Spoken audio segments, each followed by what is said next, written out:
Fate Day the 13th, the scariest kind of Friday.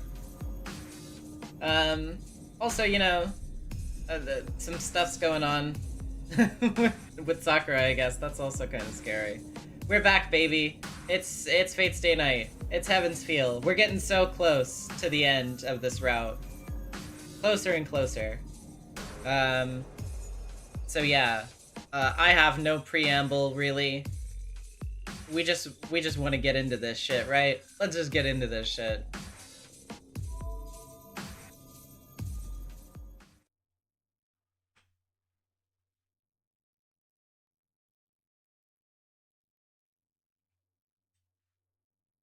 All right. Day 15.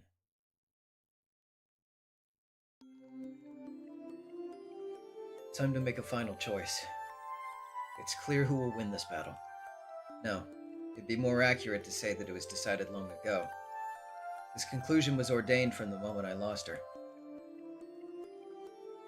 But Shiro, choosing to go after it is the most difficult path of all. Please keep that in mind. The girl who fought by your side and acted as your sword until the very end said that. On the night you parted ways. Excuse me. You promised her that you'd go on fighting by yourself to put a stop to the shadow and this war. You went through hell. You survived it for a reason. You're still alive for a reason. You didn't miraculously survive. Whoopsie. Hold on. I was trying to mouse over to make sure that I had something, my voice mod tab excessively in the background, but mousing off makes the text disappear. You didn't miraculously survive while everyone else died. They all gave up their lives so that one person might live. You hated that. To break that reality, you told yourself that you had to become a righteous hero who saves everyone. You don't know what his tears meant. He destroyed the Holy Grail, rejected what he'd been fighting for, and desperately dug through the rubble to find a survivor. No matter what he was thinking, his tears saved you and showed you a new path. It became a lonely path. He showed you a dream as he walked ahead of you, and he died. Good. That's a relief. Kiritsugu Emiya took the sins he never atoned for to his grave. He couldn't save anyone, so he wanted you to become someone who could save others. If you're going to deny everything you are, you'll be judged for that sin. You know that.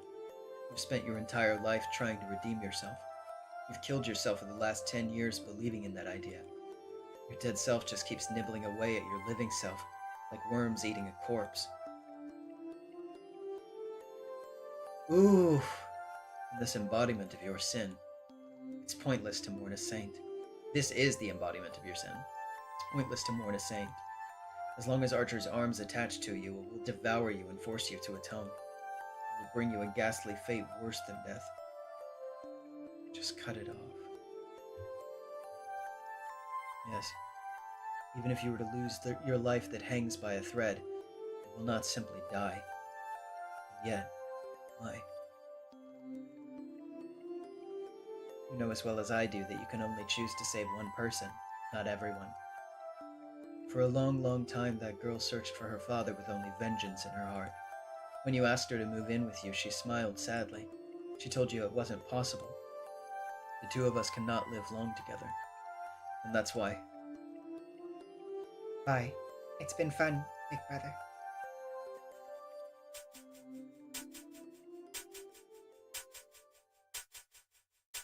This is the final choice. Will you?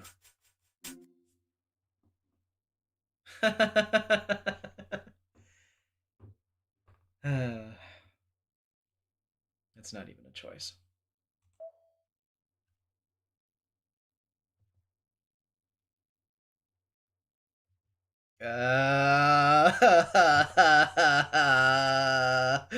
Man. Of course I will!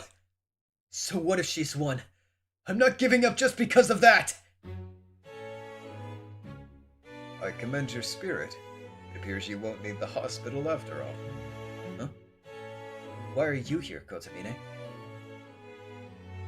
I'd like to ask the same. Someone dumped you and Rin on my front door. I wanted to leave you there since you aren't adorable enough to adopt, but you were both in critical condition. It wouldn't do for a church to have corpses rotting on the doorstep, so I had no choice but to treat you. Now, corpses rotting in the basement, on the other hand... The what? Oh, nothing. Yeah. But you did say something about corpses in the basement. Oh, wow, would you look at that? The Tao is up! Oh my goodness. Isn't that wonderful? You know, why are we talking about the basement? Why aren't we talking about the Tao? Okay, sorry.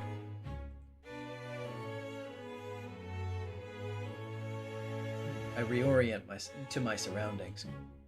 This is the chapel of Kotamine's church. Nothing feels wrong with my body. I was drained dry of my strength when Sakura's shadow swallowed me, but I'm recovering now. I passed out in the backyard. Tosaka probably did too. So it stands to reason that Ryder carried us here.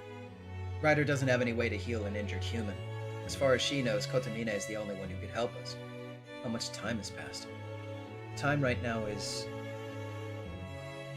It's past 3 o'clock in the morning. You've been sleeping for about 12 hours since you arrived. 12 hours? That's half a day!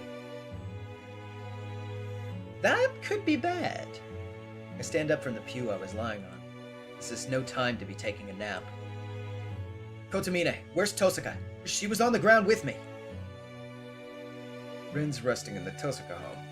You were only physically drained, but she had her magical energy sucked dry to the bone. It would normally take her 7 days to recover, but she's sticking well to the Tosaka soil. If all goes well, she should regain consciousness tomorrow. right? It isn't life-threatening? No. The earth there is special. Very particular ley lines running beneath it. It's said that vampiric species laid to rest on that very soil. As the Tosaka heir, Rin should recover her impudence if you bury her for a night. I think I just heard something really wild, but I won't pry into it. I'll just hope that he didn't literally bury her alive.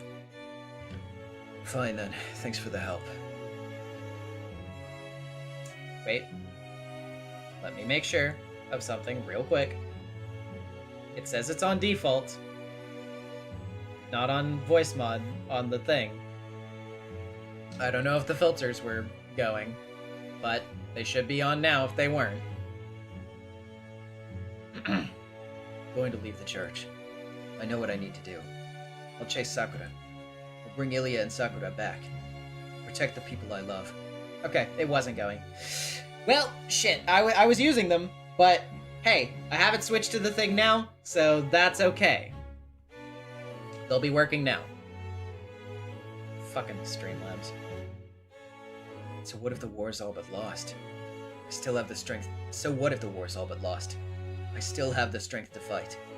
I can't let myself stop here.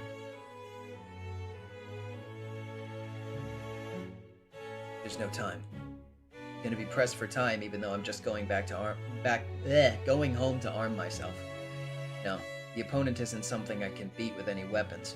I might find at home. Sakura and Saber. Also Zoken and Assassin. Zoken is after Ilya, and he has all of his pawns in hand. And where do you think you're going, Shido Amiya? I've not quite grasped the situation. Huh? Ilya protected us and went with Sakura. She said they needed to go to her castle to get her dress. I don't know what dress she's talking about, but I know I just need to go to the castle.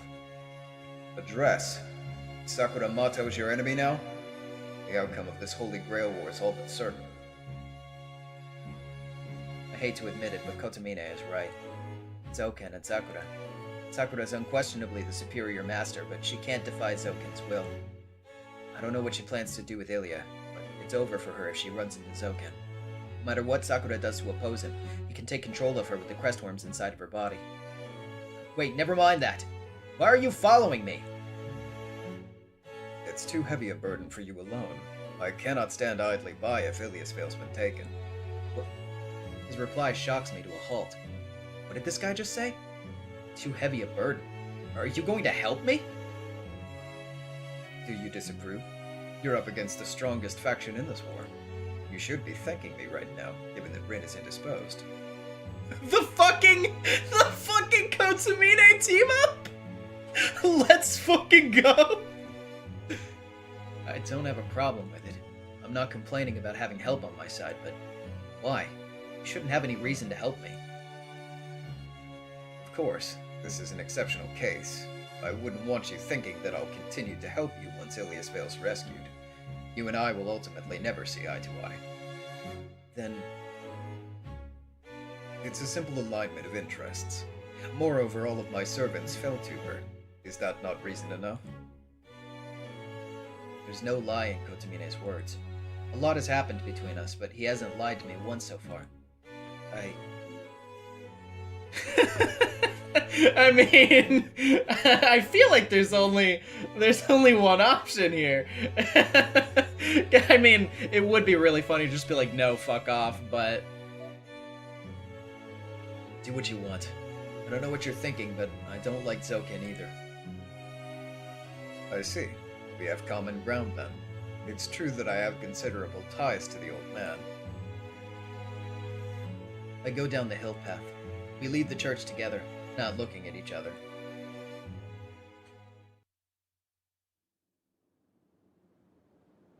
By the time the hired car takes us to the forest, the sun's starting to come up. Wait here. If we don't return before tomorrow, you can leave. We have the black car wait for us on a road near the forest entrance. Kotomine hired a driver to take us here. Oh, then I suppose he probably said that actually, but... So, how are you going to help me? With transportation, for starters. After a brief exchange, Kotomine promptly called for a chauffeur. To be honest, it was a big help. There aren't many taxis who'd be willing to drive a high school student to the edge of town after 3 in the morning. The boy may be the only one to return. If that happens, the situation is not good. Take him immediately back to town without waiting for me. Kotomine dispassionately gives the driver instructions. The driver nods silently and opens the trunk. Emiya, take this weapon. He tosses me a stick-like object. What's this? A sword?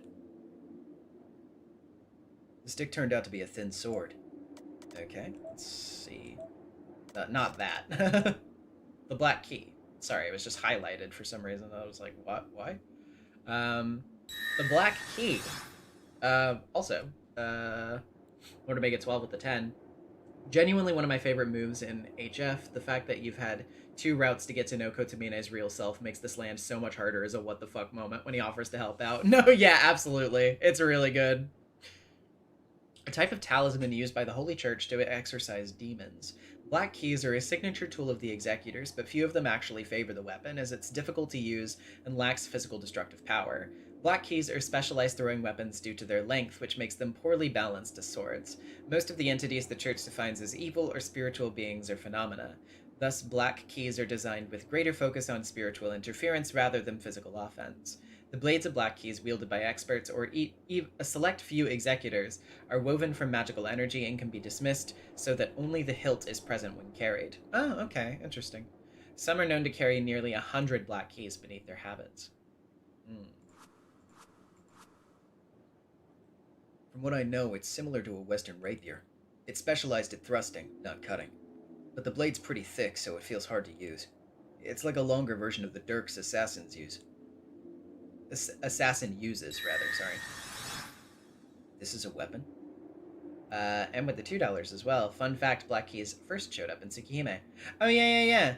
Yeah, that's right. That's right. I had completely forgotten about that. It's been a minute since I read Tsukihime. But, yeah, that's cool. Kiritsugu preferred firearms. Unfortunately, I have only submachine guns. Lead bullets won't affect ghosts, and you wouldn't know how to use them. This is more suitable for a spellcaster like yourself. I give it a swing. It's oddly heavy. The sword's less than a kilo, but it's obviously weighted towards the tip. It's more like an arrow than a sword. Jesus Christ. Is this some unique church weapon? I can feel some magical energy from it. It's called a black key. Also, it's not magecraft, but a sacrament. We specialize in dealing with spiritual entities. If you imbue its blade with your magecraft, it would even have some effect on servants. Only if you hit them, of course, he adds unnecessarily. Do your best to avoid situations where you might need it. Let's go. It's been nearly a day since Iliasville was taken. It might be unoccupied by now, but we'll know when we get there. We may be able to find clues to Sakura Mato's whereabouts. Unlike me, the priest strides into the forest unarmed. I take a deep breath. I put the church sword back into its sheath and follow Kotomine.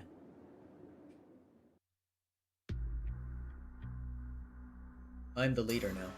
I rely on my memory to find the Einsburn castle. I couldn't reach it the last time I was here. On the way to the castle, I ran into Ilia fleeing the shadow. I checked my left arm. It's completely different since the last time I was here. I was helpless as the shadow nearly slaughtered me. That hasn't changed. I have no way to beat Sakura. No, the shadow, and it has Saber on its side too. If I run into them, I'm done. The only way to take Ilia back is to ambush them. I need to retrieve Ilia without Sakura noticing me. In that case, what should I do? How should I deal with Sakura now that she's changed? How can I turn her back into the Sakura I used to know? Wait, I hope you aren't thinking about taking Sakura Mato back. What? Of course I am. I'm trying to save her. Stop. Right now we have no chance against Mato, against that black shadow. If we run into it, it will devour us before we can even speak to it. I believe you already know that. Well, it's true that Sakura wouldn't be any different from the way she was in the backyard. Still, I give up on her this time. If we can secure Iliasvale, it will buy us more time. If you want to speak to Sakura Mato, do so once you have a way to resist her.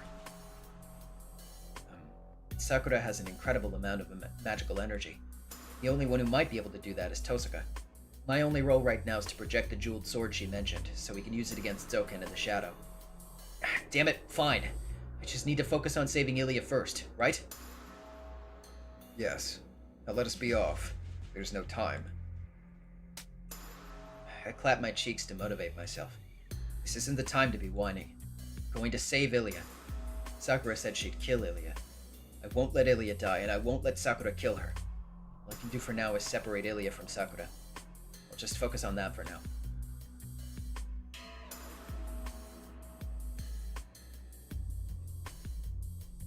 We arrive at a familiar place. It's been a little over 2 hours since we entered the forest. The sun's already well into the sky, but the forest is still shrouded in mist. She's here. Curses filling this forest belong to her, no doubt. Kotomine says something strange as we run. Curses filling the forest. Can he see those? What curses, Kotomine? Can you sense Sakura? It's more that I resonate with her. I hope that's all. If we should happen to engage Sakura Mato in combat, I will retreat. I cannot harm Sakura Mato now that she's been darkened. In a fight, I would have no chance. I mean, that goes for me too, but anyway. Wait, darkened? Sakura is Sakura. Once we get that weird shadow off of her, she'll quickly return to normal. I believe I explained this before. The only way to turn Sakura Mato back to normal is to sever her from the shadow. There are two ways. We can erase the shadow itself, or wait for her to materialize it. You have no way to defeat it now. All you can do is ground Sakura Mato's mind and wait for the shadow to be birthed into the world. Oh my god, the planes are fucking crazy right now. Are that many people traveling for Valentine's Day? I mean, I guess, like, if you have a partner, like, you know, in a different state or in a different country or whatever that you have to visit, I guess that makes sense. But, like, I just don't think of Valentine's Day typically as, like, a big travel holiday. You know what I mean? But I don't know. Maybe I'm out of touch. I don't know how to do that. Sakura's body is covered in command spells. That's the darkening Kotomine mentioned. Doesn't that mean she's turning into the shadow with each passing minute? Kotomine, when you say the shadow is materializing, do you mean Sakura's turning into the shadow? No. They may share feelings with each other to some extent, but the shadow's main body is inside the Holy Grail. Sakura Mato is turning into the thing inside the Holy Grail, but it's ultimately her own shadow. The shadow would not exist without her. The shapeless main body in the Holy Grail exists in the material world by turning itself into her shadow. If Sakura were not an imperfect Holy Grail, the thing inside would not be born into this world. But once it is born, it will be separate from Sakura Mato. Once it's removed from her, the curse corrupting her would cease as well. Kotomine, when you say it's going to be born, do you mean it's inside Sakura right now? Of course not. That would make this much easier. We'd simply need to extract it from her womb. The shadow's main body is inside the Holy Grail. Sakura Mato is merely a host, which gives it nourishment and a real image. But she's a Holy Grail, isn't she? What's up with that? Are there a bunch of them lying around? There are. I explained early on that there's a Holy Grail on this land, and that humans supply their own Holy Grails to evoke the Holy Grail in the land. Tanwormy with the 5. $1 equals 1 HRT shot for Kotomine. I don't know. That definitely would not. When people say, like, it would not fix her, in this instance in particular, it definitely wouldn't. But I mean, hey, you know. Many, many beautiful things happen because of HRT regardless, so, you know. Who can say? To begin with, the Greater Grail system, the war itself, is the magic circle that serves as the brain controlling the rules of the ritual. This is the Holy Grail in the land, prepared by the Ainsburns, the Tosakas, and the Makiris. Holy Grail in the land. The law is like summoning servants, making the masters fight, and summoning the Holy Grail. If the Holy Grail war on this land was artificially created, then it stands to reason that there was a man-made cause. Meaning that if we can find this big magic circle and destroy it, we'll get rid of the shadow hurting Sakura. Kotomine, Do you know where it is? I can make an educated guess. Ask Rin if you want to know where the exact entrance is. The Tosakas administer this land. 200 years ago, the Tosakas joined the Ainsburns to secure a location for the ritual. Rin's their successor, so she should have been told. Of course, that all comes after we rescue Ilias Vale. If she falls into Zoken's hands, both she and Sakuramato will be expended and discarded as holy grails. Zoken has no intention to use the Greater Grail. From his point of view, having both Sakura and Ilias Vale is enough to accomplish his goals. Your idea would be to destroy the underlying system of the Holy... Your idea to destroy the underlying system of the Holy Grail holds little merit. Don't be stupid. I wasn't even thinking about that. Really? I believe it's your most realistic solution, though. You're strange for not trying it. Shut up. Why didn't you say anything sooner? If you told me this early on, You would have destroyed the activation formula already? That won't do. My objective is the successful activation of the formula. I will not allow you to destroy it. I told you, we will be enemies once Ilias Vale's rescued. My goals are different than yours. I'm interested only in Sakuramato's evolution. No, in the thing that's trying to become her. I do not desire something like what Zoken wants. Yeah, sure. You're just like him. You're trying to trick Sakura into making something she doesn't understand so you can take it for yourself. For myself? Perish the thought. I have no interest in the aftermath of its birth. It's not something human hands can control. What will appear is a phenomenon known as hell. If Sakuramato turns into that, then we'll all die, without exception. What the hell? Then this guy's goal is to... Have you lost your mind? You know all that, including the possibility that you might be killed, and you still want Sakura to go through with it? Yes, my role is to bless those who were born. That does not change regardless of the situation, or the child. The life trying to be born here has a will. I cannot hinder its birth. Emiya, if there's such a thing as a pure wish in this world, is it not the desire to be born? The thing manipulating Sakura is... not evil. Humans obtain happiness simply by existing. As they live, they learn of different types of happiness, and they learn more advanced and complicated types of recreation. However, humans are not necessarily born happy. The fetus lacks the knowledge to comprehend happiness. From birth, humans have the ability to learn what they enjoy and accept what they believe is correct. We all begin from zero. There's no good or evil there, only the fact that one is allowed to exist. Our ability to distinguish good and evil depends on our education. Any responsibility lies with the environment in which a human was raised and a human's own self. One's not born with any sin. Okay. Alrighty, buddy. Hold on just a second. Goodbye. I thought for a second that the person was just making a fucking goof, but no, sincerely, they're just a dipshit, so goodbye. Anyway. Thus I bless the birth of new life, even if it is a devil. That's how I've always lived. This way of life is my own. Even if Sakuramato gives birth to hell itself, it'd be difficult to change its nature. I can't understand what he's saying. I can tell he's sincere. He says that he's going to bless the evil that's trying to be born from Sakura even if it kills him. I can never accept what he's saying. Still, it's true that he's helping me rescue Ilya, that he's trying to set Sakura free from Zoken. His ideas are incompatible with mine. We can't coexist. But right now we have the same objective. Can I trust you? I said that I'd fight alongside you. I will ask you to watch my back. His answer is firm. That's all. I've gained the best ally I could ask for right now. Now it's time to think about saving Ilya and safely escaping from this forest.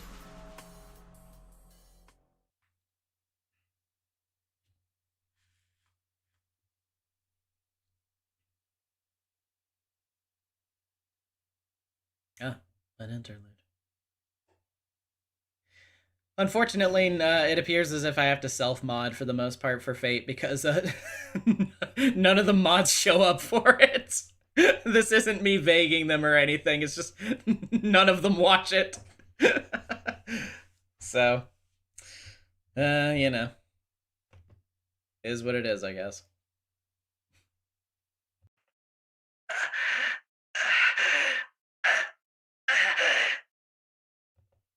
Black flames envelop her. The extravagantly built hall crumbles in a merciless, senseless struggle.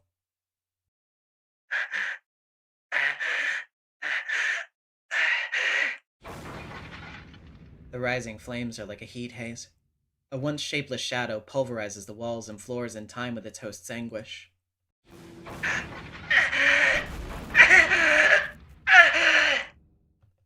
The dark haze dances to the melody. She stands in the middle of the hall, hunched over. Each time she scratches in anguish at her throat, the ancient castle's beauty crumbles further. But there's nothing to grieve. This castle was always empty. It is a long-forgotten winter fort. Nobody sees it and nobody lives in it, so it doesn't matter if it's destroyed.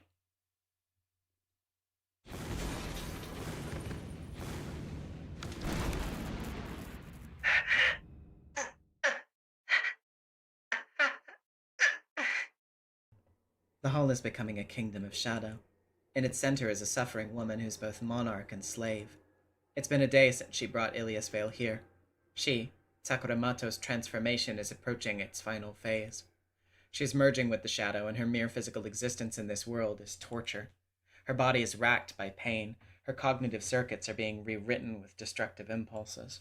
If that was the end of her darkening, she could tolerate it. She's accustomed to physical pain and torment. But the heartbreak of having her being denied is new. The shadow cannot exist in this world. It cannot receive any of the world's blessings.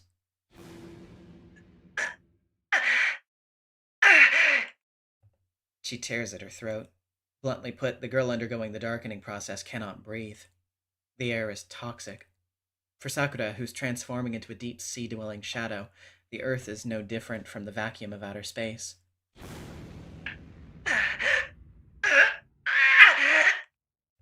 So she dances.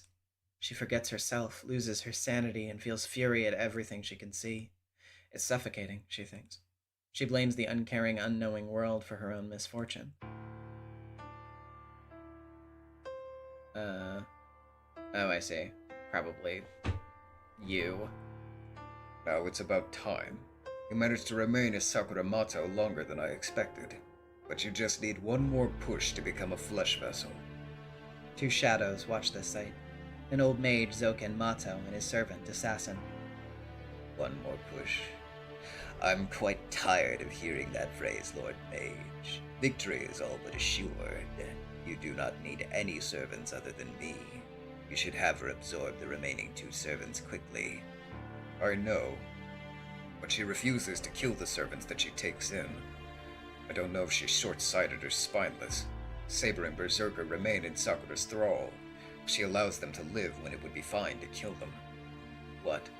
Saber is not her only pawn? Yeah, she's probably keeping him to use against me. How thoughtless.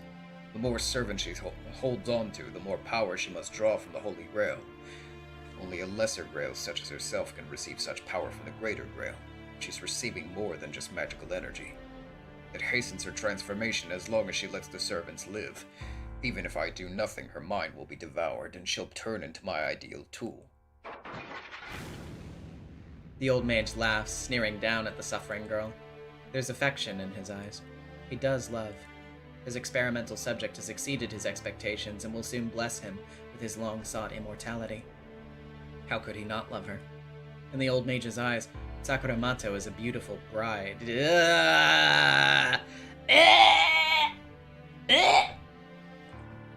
No matter how she struggles, she will become his. It doesn't matter that she's collecting power, controlling more servants, and attempting to preserve her sanity. 11 years ago, Zoken obtained control over Sakura's fate. All it would take for the old mage to kill Sakura is to blink. But the White Skull is different. As an ominous symbol and a gust who carries death, he's sensitive to others like him. You underestimate her, Lord Mage. Now, will this go as far as he hopes? This situation will not change, even if the girl loses her mind. That thing reacts to hostility and bloodlust. In that sense, the girl raving beneath them will be no different even after she loses her sanity. Zoken Mato is conceited. Assassin doubts the girl will be as obedient as Zoken thinks once her reason is gone. Lord Mage, do you actually have a way to control the girl? Her defensive instincts against threats are too powerful. Without her mind, she may become unable to distinguish friend from foe, and your voice may not reach her. Once she reaches that point, it will be impossible to approach her, even by concealing one's bloodlust.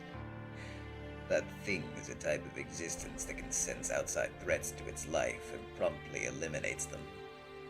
Oh, I see. That sounds quite promising. I feel even better about using it as a host. The old mage cackles. The White Skull watches the crumbling hall in silence. To be honest, he does not agree with the mage's thinking. His goal may be immortality, but something seems twisted about his course of action and his methods. No, he always has been a rotten human being. It's natural that the old man would be a maniac, but there doesn't seem to be any consistency to his methods. Oh-ho. Did you hear that, assassin? Please help me, grandfather. Good, good. That begging takes me back 11 years. It must be so painful to be rejected and oppressed by the world, Sakura. But bear with it. Your body can take it. Remember the days you spent in the Kodoku jar 11 years ago? What did you endure thousands of tortures for? What did you give your body over to tens of thousands of insects for? That's right. This level of pain is nothing for you. I raised you that way. I trained you! Apparently the old mage can hear what the girl is saying. Assassin only hears her agony, but she does seem to be begging her grandfather for help. Yes, of course I will help you. You are my masterpiece. I'll watch over you until the very end. But I can only help your body. It seems that your mind did not keep up with the years of training. I know you can't tolerate the resentment after you accepted it and ran from the pain, but don't worry. I guarantee that your body is sound. It will last until your flesh wears Avenger itself. The old mage keeps laughing. Assassin steps back, watching heartlessly. Where are you going, assassin? I need you here to protect me from it just in case. I do not mind that. But I have some objections to fixating on the Black Grail at the expense of letting the White Grail free in the building. Why would you let her play, after all the trouble you went through to obtain a proper Holy Grail? Oh, that. Ilias Vale's cooperating with me. She's lived her whole life waiting to open the gate.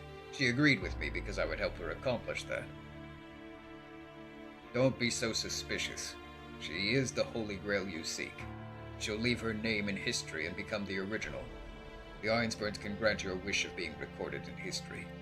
She'll need to take it once she reverts to her original form. Homunculi are out of my area of expertise. Let her do what she wants until the dress is ready. So you didn't force her to come? Can we truly afford to take such risks? Yes, we can. We have no more enemies. I was surprised that the Emiya boy and the Tosaka girl still live, but they can do nothing. No one would be foolish enough to challenge us after being shown the overwhelming disparity in power. If we're too hasty and allow Ilias Vale to die, we could not recover from that mistake. She has an obligation to open. Oh wait, if we're too hasty and allow Ilias Vale to die, we could not recover from that mistake. She has an obligation to open Heaven's Gate, to show some compassion and allow her to do her work. Assassin? Enough talk. Those very same fools are here, it seems. The White Skull disappears a moment later. The killer sensed intruders and didn't hesitate to leave the castle. The enemy has already left the building.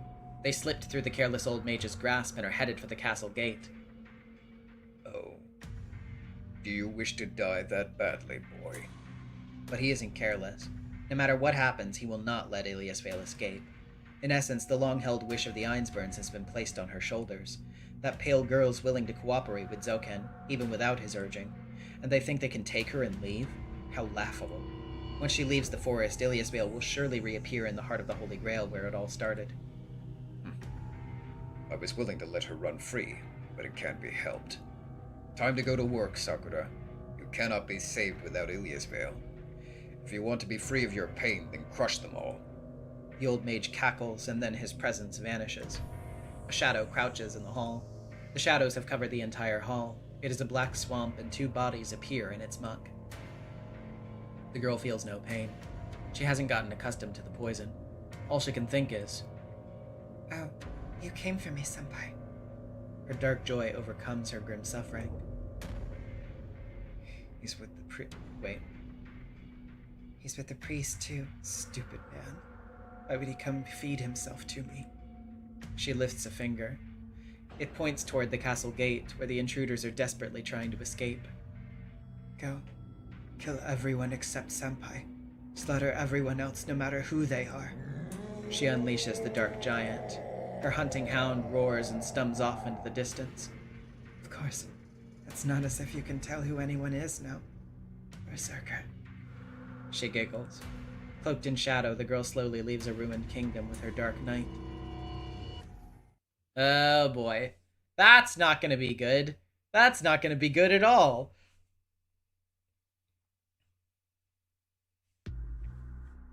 We get through the forest. We're in a circular clearing in the vast sea of trees. The castle I saw through Ilya's eyes towers over the forest, just as I remember. There's no sign of anyone around. It's strange that there's no guards on the castle walls, to say nothing of the castle, but I can't turn back now just because this might be a trap. Kotomine, can we get to the second floor from that tree? Even if they know we're here, it'd be suicide to go through the front door. I need to go do whatever I can to get inside, even if it might not work. Let me see. I was thinking we could infiltrate via the aqueduct, but this enemy's not so easily approached. They'll detect us soon. As soon as we enter the castle, we should take the most direct path to where Ilias Vale's being held and extract her, whether she agrees or not, but... The priest thinks aloud as he gazes up at the castle. He narrows his eyes, seeming to peer through the walls, and examines each window carefully. What a surprise. We seem to be underestimated, Emiya. Kotomine smirks. I doubt my ears. This might be the first time I've ever heard him sound so delighted. What is it, Kotomine? Did you find something? I did. By the way, do you have any rock climbing experience, Shido Emiya? Are you serious? Of course I am. I'm talking about free climbing. It's a sheer wall with no overhangs and plenty of footholds. It will be easy to scale it without any equipment, like a walk in the park compared to climbing a wall of ice. Wait. Kotomine places his hand on the castle wall without waiting for my opinion. What? Then he just starts climbing it, sticking to the surface like a spider. He isn't going very fast, but his ascent is sure and steady. What are you doing? What are you doing? If you're not sure where to step, then copy me. I know you're strong enough to climb a mere 4 stories. Oh, and leave the black key. You can pick it up on the way back. With that, the priest keeps climbing. Is that guy being serious? I drop the sword Kotomine lent me and approach the wall. I definitely need to watch the movies, if only to see this animated. I desperately need to see Kotomine clinging to a wall and climbing up it. Must have picked an easier section of the wall to climb. The surface is uneven and I find a place to grab onto. Free climbing is about more than just muscle strength. You need to judge whether your next handhold is safe or not, whether a depression's deep enough to support your weight, whether you can use it to make it to the next step. And when climbing a nearly vertical wall, you're basically making it up as you go along. You could be a meter from your destination, but if you can't find your next handhold, you'll have to go all the way back down to the ground and try a new route. Finding your way to the goal. Only experienced climbers have the skill to constantly scan 2 to 3 steps ahead while scaling a wall. And I'm definitely not experienced, so all I can do is try to imitate Kotomine. One slight misstep or failure to judge my strength could send me careening to the ground. I can't believe him. What would make a beginner do this? I grumble while I climb. It's a crazy plan, but not totally reckless. Normally you'd only climb walls like these when you're more than halfway to a mountain summit. Climbers need to worry about more than just climbing. Just as the deep oceans is an inaccessible abyss to humans, high altitudes are also sacred ground that we can't enter. At 6,000 meters above sea level, oxygen becomes critically thin, and untrained climbers can't last more than a few hours. They'll suffer from nausea and dizziness, which will progress to cerebral is it edema? I don't know. Before culminating in death. A mountain peak is an airless hell that becomes harsher the higher you go. Plus, the extreme cold, even the slightest scratch on frostbitten skin, will lead to necrosis. Climbing in such extreme conditions means you have to worry about your bodily functions steadily declining as you ascend. Compared to the harrowing ordeal that real climbers face, scaling a castle wall doesn't sound impossible at all. Or so you'd think, but it's still hard. All I can use are the very tips of my fingers. I cautiously scout out the thinnest of lips or crevices I can use to support my entire body weight. He's asking me to keep up with him on a climb only an expert could do. Wait, she moved. She's on a lower floor than I thought. Enya, go down and enter through the third-story window. Don't ask the impossible. Do I look like a lizard to you? Kotsumine, I found a window. How do I get inside? I don't care, break it. You fake priest. If I'd known about this, it would have been easier to climb a tree to get inside, you moron. I don't care. What do I look like? Somebody who cares about breaking windows? Break the fucking window! I break into the castle. I shatter a window and dive through it, all in the same motion. I hang from a wall with both hands and swing my body like a pendulum to bust through the window with my legs. I roll on the floor and onto an extravagant carpet. By the time I swung my legs down, most of my body was already falling. If I'd been even a tiny bit late kicking in the window, I might have kicked off the stone wall instead and fallen 3 stories on my back. Crap. Anyone would die from a 3-story fall on their head. Breaking the glass with my legs and rolling into the shards was dangerous, but I'd chalk it up as an acceptable risk. Shiro? For an instant, all worldly trifles vanish from my mind. Ilya. Oh, shit. Sorry. This fucking desk. Like, this stupid tray never stays put. Anyway. I even forget that I'm deep in enemy territory. I recall the events from my backyard. Ilya said farewell to me with such a forced smile. I can't believe this. Why did you come, Shiro? I said that your role in this is over. Are you still going to waste your effort? Her voice is stony. She's making the same cold expression she did when we first met. Okay, that was a bit more of a flat line read then. Philip with the 5. So to save on time in the movies, they don't show the two climbing, but rather have Kide comedically chuck Shiro through the window where Ilya is. That's really funny. I'm used to it. I should be used to seeing her like this, but... Don't you get it? You can let me take care of Sakura. It's my role, so you need to go home. Don't say it's your job to clean up this mess, idiot. Oh, wait. I thought she was slapping him. No, it's the other way around. Don't say it's your job to clean up this mess, idiot. I lose my patience and slap Ilya's cheek. How rude! No gentleman would slap a lady's cheek. Don't think you can get away with this just because it's you, Shiro. You're the one who needs to apologize, stupid Ilya. If you were a boy, I'd give you a good punch, you little delinquent. My blank mind suddenly flares with irritation, even though I'm happy to see Ilya. Huh? I didn't do anything wrong. I went along with Sakura to fulfill my duty. It's the best way to resolve this. And you don't have a say. Shut up! I don't care! Look, I don't know anything about your role or your duty. I'm just here to take a misbehaving girl home. You can't fool me, no matter how tough you try to act. As long as any part of you doesn't want to do this, I'm taking you home. I'm not acting. I'm here because I want to be. My body was created as a Holy Grail. I don't want to be a key for them, but if the Holy Grail can be utilized, even Sakura... That's the definition of acting tough. Who cares about the Holy Grail? You're Ilya. If you want to keep being yourself, forget about all that. Don't sacrifice yourself for anything or anyone else. I look away. Ilya bites her lip for a second. You too, Shiro. She whispers something I didn't quite hear. Fine. Let's say I don't want to be here. So what? I can't win against Sakura. I can't even run away. It's impossible to take me away from this castle. That's why Zoken's letting me do as I please. He might let you leave on your own, but there's no way you're getting out of this forest with me. Her scarlet eyes urge me to leave.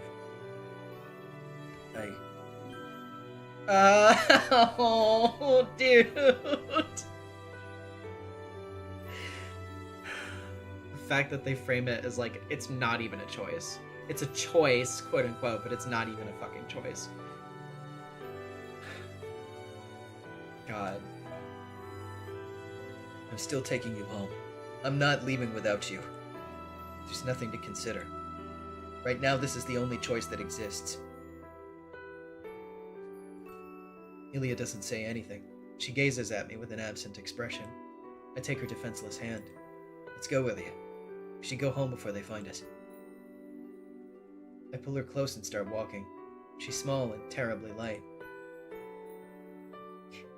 I'm amazed. I don't think you'll listen to anything I say. Ilya doesn't resist, tottering along with me. I mean it. There's no way that this can end well. She happily clasps my hand in return. What are you taking your time for? And then, Kotomine jumps through the broken window, his coat fluttering. Kotomine! Ilya lets go of my hand and squares off against Kotomine. Ilya, wait! He's on our side. I brought him in as a last-minute ally just this once. Huh? No way! You're working with a man like him? You can't, Shido. He's... The idle chat can wait. We need to leave before they catch us. Kotomine moves in a flash. Before I can react, he scoops up Ilya in his arms and dives out the window! What? Ilya! I panic and run to the window. Kotomine's just landed on the ground. As soon as he touches down, Ilya wildly waves her arms and slaps him across the face. It's a pleasant sound that I can hear from up here. Wait, what am I so impressed about? He's basically telling me to jump. There's no time to doubt myself. If I can pull off the landing, I'll survive somehow. Phew. I charge my legs with as much magical energy as I can manage. I can't magically strengthen my own body, but it should lessen the impact.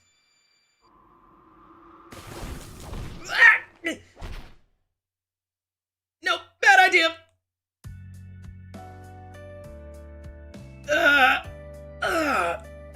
I jump from over 20 meters high and drop into a roll when I land. 3 stories doesn't sound like much until you consider how tall this castle is. It would have easily been 8 stories in a Japanese apartment building. That's smart. I thought it was gonna land on my head. Omega with the tear. Shido, you should do a flip. It'll be awesome, trust me. Damn it, my legs are too numb to stand up. Luckily, I landed on grass. If this had been asphalt, my bones would have broken out of my legs and then I wouldn't have been able to get out of here. Wow, you're sturdy, Shido. Indeed. I'm amazed you managed to jump from that height without using any magecraft. Have you given up on life? Both of them are staring at me. Ilya aside, Kotomine's words nearly make me forget about my numb legs. Like hell I am! That was all I could do to follow you when you jumped! I'm never doing that again! I could have broken my legs and I almost passed out as soon as I jumped! And yet you're no worse for wear. I suppose it's nothing to complain about, but it is quite a surprise. I didn't expect you to jump from that high. No mage would attempt such a feat without using no mage would attempt such a feat without using magecraft. Huh? I mean, they left me behind. I couldn't let Kotomine show me up after he jumped out there with Ilya. It's not your fault, Shido. Archer's influencing your mind as well as your body. That's why you're getting tougher and why you thought you'd be fine dropping from that height. You're starting to think like Archer. Huh? Ilya, what do you mean? I see. That's reassuring. Do maintain that vigor in battle. Here, your sword. He tosses me the weapon I left behind when I started climbing. Whoa. Can you run? Your life depends on it. Kotomine says that we don't have time to stand around talking and makes for the castle gate. Then, as if issuing a challenge. Oh boy. A different sound shakes the wintry castle. I knew it. Sakura kept him in this world. It's unmistakably the roar of a predator. It signals that a beast is on the hunt. It's a death sentence handed down to the lost prisoners by the kind and merciless lord of the castle. Berserker. My mind switches over to battle mode. Berserker, he said. The name invokes the image of a threat that still threatens me. It squeezes the calm out of every last cell in my body. Kotomine. We're leaving. That's not an opponent we can fight. We'll only die if it catches up to us. Kotomine runs ahead to the gate. Don't look back, Ilya. Leave him. He's not who he used to be. I take Ilya's hand and start running. I can't afford to save my stamina anymore. If that mad warrior is the one pursuing us, then the only way to survive is to run as fast as we can for the 3 hours it takes to reach the edge of the forest. My breath catches in my throat. We're being overtaken by a darkness I can't ignore no matter where I look. We run through the forest. I can't see anyone behind us yet. All I hear is the wind gusting by. Our pursuer's a titanic beast, not a hound. While we have to dodge between the trunks and branches, it closes in on us while tearing apart everything in its path. You'd think we were being chased by a giant drilling rig, boring its way through the forest. The jet black wall slowly accelerates, threatening to close in around us. You can't run that fast! I slow my pace to match Ilya's. This is bad. Oh, that was probably Ilya then. The hostile wall's about as fast as me. If I have to run while carrying Ilya, it'll definitely catch up to us within a minute. I can't do this! Just go! Leave me and go, Shido! It hasn't caught up to us yet! Get on my back! I can handle it! No, you can't, stupid! You know it'll catch up if you carry me! What should I do? Should I keep running with Ilya, or should I fight that monster? I couldn't even defend myself against Assassin. Could I possibly go toe-to-toe with that monster? The strongest servant with nothing more than a borrowed thin sword?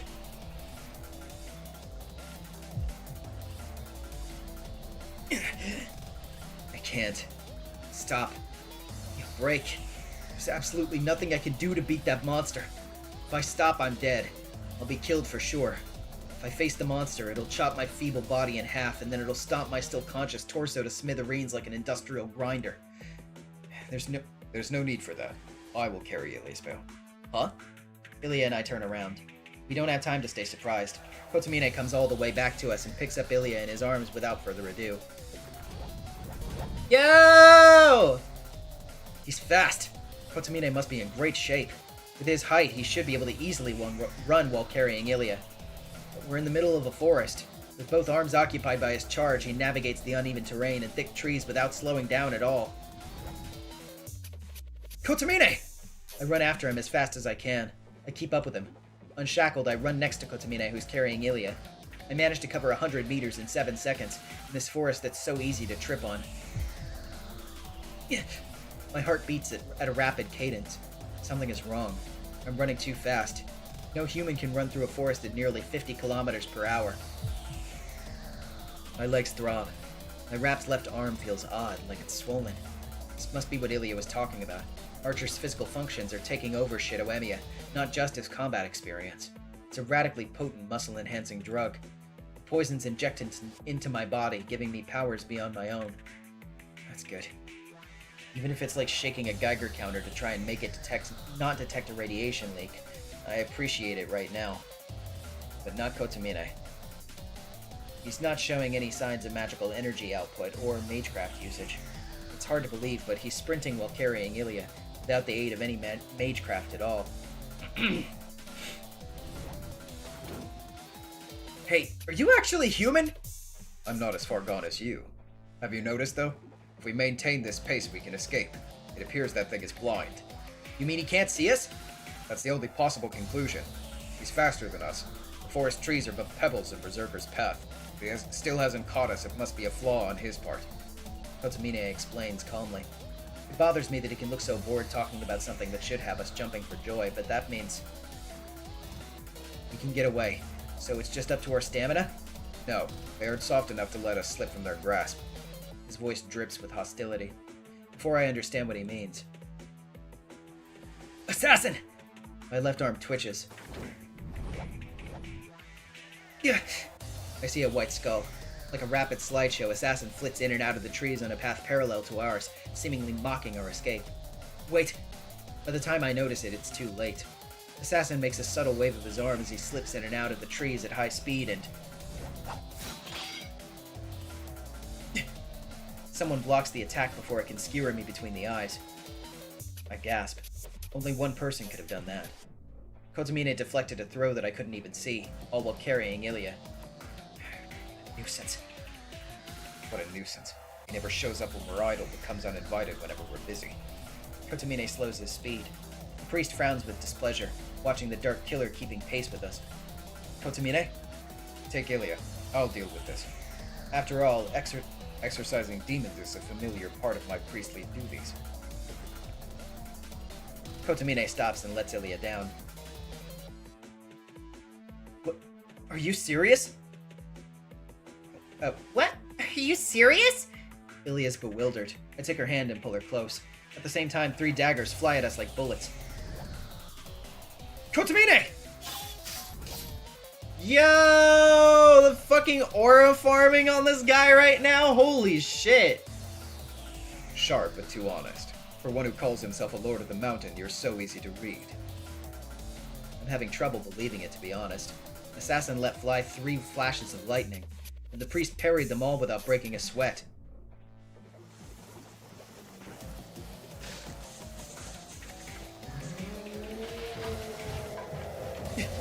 Berserker! Damn, that one was close. He'll definitely catch up if we get stalled here. I can't stop now. I need to take Ilya and get out of here. We can go, right, Kotomine? That's what I said. You need not concern yourself with me. I pick Ilya up. I can't go as fast as Kotomine, but this should be faster than holding her hand while running. I leave the priest behind. The dark roars are on the other side of the forest. It's wreaking destruction in a seemingly wild pattern to smoke us out, but closing in on us all the same. I don't have anything to say to Kotomine. The best answer I can give now is to turn my back on him and run with all my might. But right before I leave, Emiya, you save a woman, don't kill her. Rather galling to watch her die in front of you. the priest says something oddly self-deprecating and human. Philip with the 3. All he needs now is blue hair and a French name. LCL. Huh?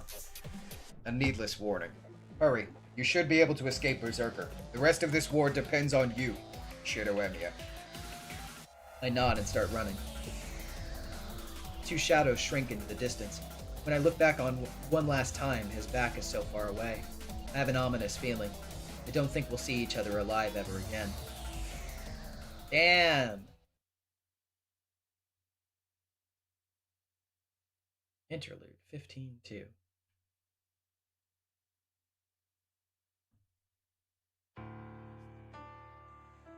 As an aside, it's a misconception to say that a priest's duty is exorcism. Priests deliver the word of God. They do not drive out demons. Their God is one and absolute. He resides in all and is the greatest of all. He is the Holy Spirit who created a perfect world. He would never allow any evil to corrupt his children and dirty his creations. But some evils are tenacious in their corruption of man and tainting of the earth. There are things which should not exist, profaning this world. They reconciled this seeming contradiction thus. Even the demons which threaten man are necessary pieces of the world the Lord created. They are creatures worthy of his love. According to this dogma, demons serve the will of heaven. If the divine cultivates man's goodness, then the demonic forges man's evil nature. They both serve heaven's will. A priest who preaches the Lord's word has no authority to destroy demons. And yet, to reiterate, some demons are particularly tenacious in their corruption of man and tainting of the earth. They wreak ghastly tragedies beyond human comprehension. In time, his children mistook heavenly designs for powerlessness. They sought miracles from the Lord to stop the evils they could not understand. Thus exceptions were created. Human apostles who do not preach the Lord's word but instead execute his will. Trials originally meant to be witnessed. Heresies originally meant to be denied. Those who receive the 8th sacrament, which originally did not exist. The 120 cardinals order the creation of the executors, destroyers of evil. They drive out evil and eliminate that which does not exist in the Lord's gospel. Those who hunt the faithless are themselves unbound by faith. One could conclude that they are permitted to be immoral. They are charged to protect only one thing, the name of the Lord Almighty. For that cause, they'll even destroy the evils he created. That is the only thing they have in common with exorcists. An executor. I've heard that the church teaches them to be as flighty as a dove, yet treacherous as a snake, and that you are no exception. The white mask sneers. Kide Kotomine does not answer. He checks his weapons. He has 5 black keys of confession for each hand, and his left arm contains several unused command spells from the previous war. He's more than well armed against lesser spirits, but he lacks the firepower to fully defeat a servant, even if all of his blades were to strike true. Assassin's still a heroic spirit, albeit a nameless one. It'd be impossible to defeat him without the scriptures carried by a select few executors. What's wrong? I see that you possess throwing weapons as well. Shall we have a contest? The priest doesn't move. He listens keenly to the sounds of the forest while watching the skull lurking between the trees, the rustling of leaves, the breathing beneath the mask, the rippling of flesh, and the fading footsteps of the maid warrior. So it's gone that way. Oh. Wait, what? Okay. So it's gone that way. You must be having trouble with Sakura Mato, Zouken Makiri. He makes an observation, his eyes fixed on the skull.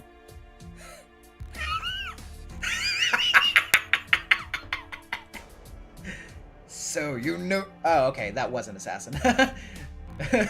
Well, we got at least one more dramatic wheezing laugh in there, even if it wasn't necessary.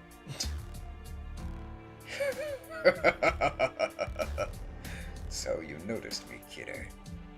Why did you stop if you know so much? Before you would have fed that boy to the dogs and run, and now you graciously offer yourself up as bait. How very unlike you. Don't tell me you've been overcome by a sudden episode of compassion. His laughter echoes through the forest. The white skull sways slightly. The priest doesn't even twitch an eyebrow. I had no intention of helping Shiroemiya. I simply have business with you. Kotomine speaks to the invisible mage without even showing his bloodlust. Oh? Business with me, you say? Of course.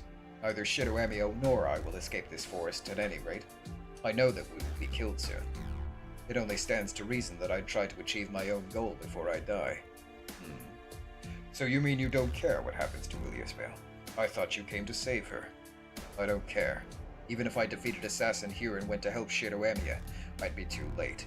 It's of no concern to me whether or not he saves the girl. His left hand holds 3 black keys. The priest watches the skull in front of him, holding the swords in a fan shape. Oh. So you stayed here deliberately. Yes, I'm thinking that I should either prevent Ilya from being handed over to you. Bloodlust disappears. The white mask camouflages him among the trees and completely vanishes from sight. Or kill you where you stand. Blades streak through the air. The priest's thrust clashes against Assassin's own thrown dagger. Against Assassin's thrown daggers, rather. Sorry.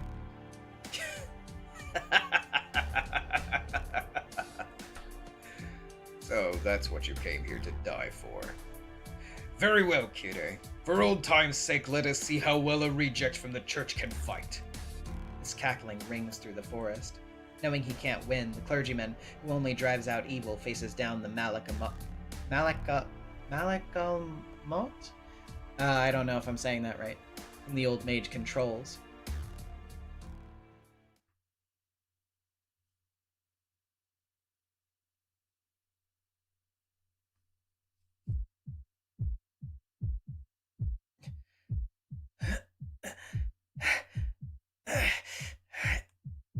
Oh, okay. It was correct. I run through the forest carrying Ilya. I can't look back. The second I do, I'll be too conscious of the giant black wall and lose hope. I can't afford to do that. If my spirit dulls for even a bit, it will catch up. It'll catch me and Ilya and kill us.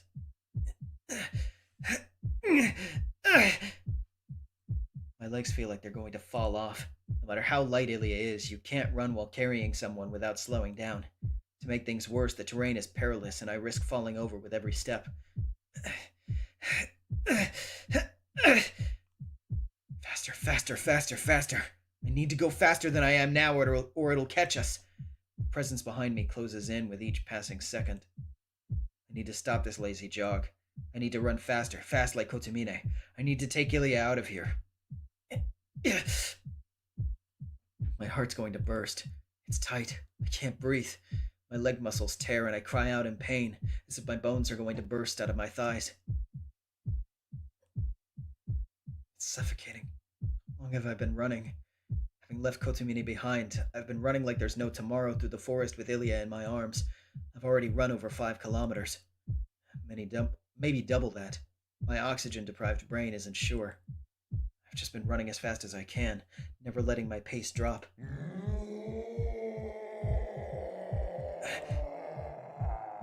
But I can't get away. I've I've been running so hard that I feel like my heart muscles will cramp, but the presence behind me grows larger and larger.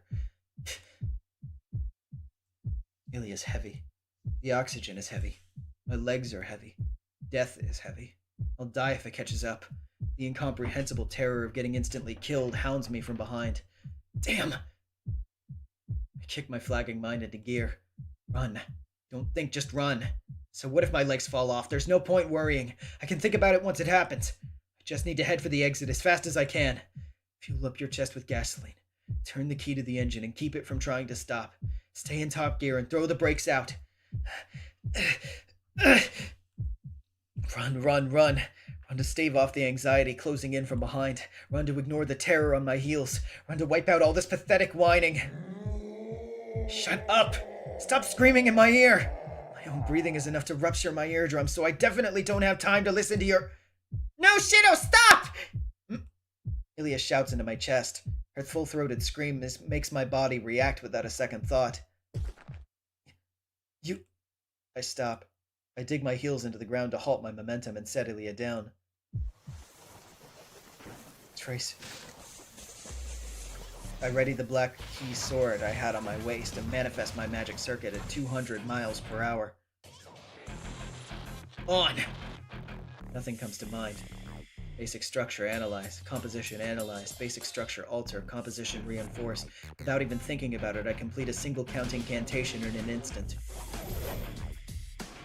I use both hands and every ounce of strength to resist the attack.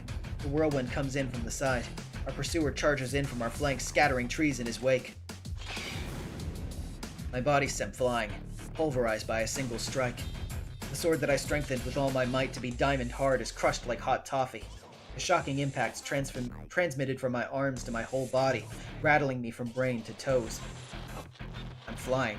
I put everything I had into that attack, and it got overwhelmed. I can't fight it. I can't fight it at all. Shido Emiya can't even slow that monster down. My body's floating in the air. No, it's soaring. Just like a thrown javelin. His attack bats me through the air, sending me dozens of meters away. It might even send me back to the castle. That's how hopeless the gap in our strength is. How bleak our chances of escape are. Time pauses. I keep sailing through the air. I'll probably die once I fall. Just when I'm about to accept this vast power difference as my inevitable fate. It can't be. No, it can't be. Berserker? I see Ilya stunned and crying in front of the dark enemy. I reflexively reach out my hand. I manage to grab a tree trunk and put an end to my endless flight. The impact is like a hammer on my back. My nearly bursting heart swells and shrieks in agony. I can only take one breath. Even though I don't have enough oxygen, that single breath threatens to pop me like a balloon. But I can still move. If I have 1 minute to breathe, I can run. I muster all of my magic circuits to drive my body. Hey, what's wrong, Berserker? Don't you recognize me?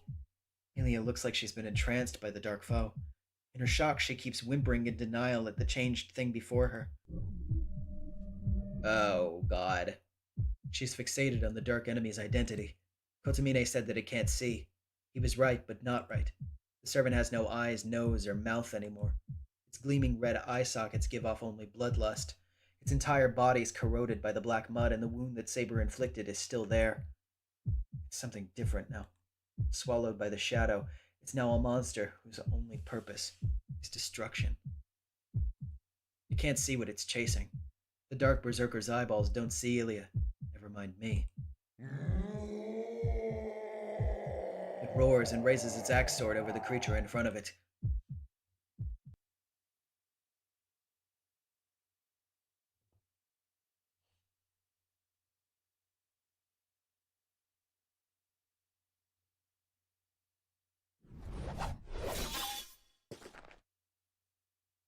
Oh hey, it's this place.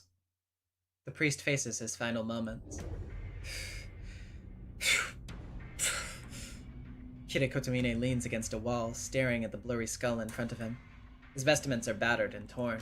His breathing is labored, and he's down to his last 3 black keys. This is checkmate. Perhaps I should praise you for holding your own against a servant for so long. The old man. Oh, okay. That was still Zoken talking. This is checkmate. Perhaps I should praise you for holding your own against a servant for so long. The old man's chuckle echoes overhead. Assassin is silent, unlike his talkative master. To him, combat is work. The dirks he aims at the target's vitals are also meant to gauge his prey's strength. When the prey defends against the first dagger, that tells him its mobility. The second dagger reveals its mindset. He maintains a distance of 7 meters. The killer keeps his target at a distance where only thrown weapons are effective, in order to measure its abilities. If he can't slay it in one blow, then he chases it to a position where that's possible. He cripples its limbs, wears out its stamina, and drives it to the point of heart failure. To Assassin, his daggers are merely steps to ensure a certain death. He uses the daggers to measure his prey's strength, forces it into a prime opportunity for a kill, and then finishes it off with his devil's arm. It is his work and a lifestyle that brings him no pleasure. While the work is dull, the priest proved to be an unexpectedly intriguing mark. That's an interesting thing to say. It doesn't bring him any pleasure at all. Interesting notes of characterization for Assassin here lately. He's already used over 20 daggers. The daggers were thrown to gauge his opponent, but every strike was lethal. The priest broke out of the forest while fending off his attacks, arriving at these ruins. Assassin had dismissed him as a mere mortal, but the priest's skills are worthy of admiration.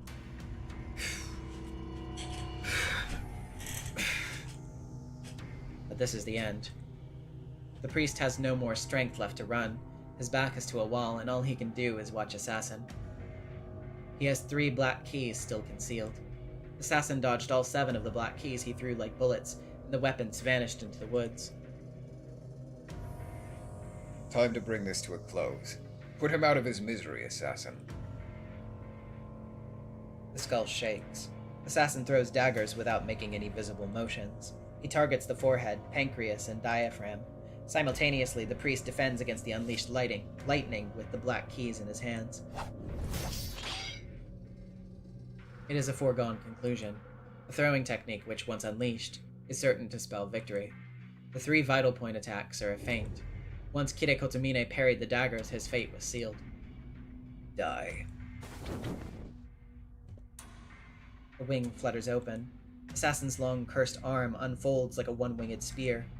It is an unavoidable attack. Assassin knows the priest's movements. He has a firm understanding of his tired, bloodied prey's abilities. Thus, it is inevitable. The prey may have avoided getting killed by the dirks, but his life ends there.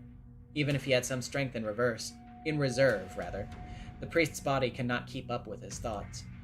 The 3 daggers he parried left him no choice but to jump to the side. He has no way to escape this arm from 4 meters away.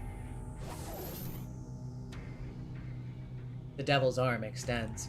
The priest shows no fear. He was prepared for this. He anticipated everything, the feint, the attack from the cursed arm as he defended himself, and the lack of any avenue of escape. Yes, this outcome was inevitable, no matter how much he struggled. That's why. Set. His last resort is to sacrifice himself in a simultaneous strike.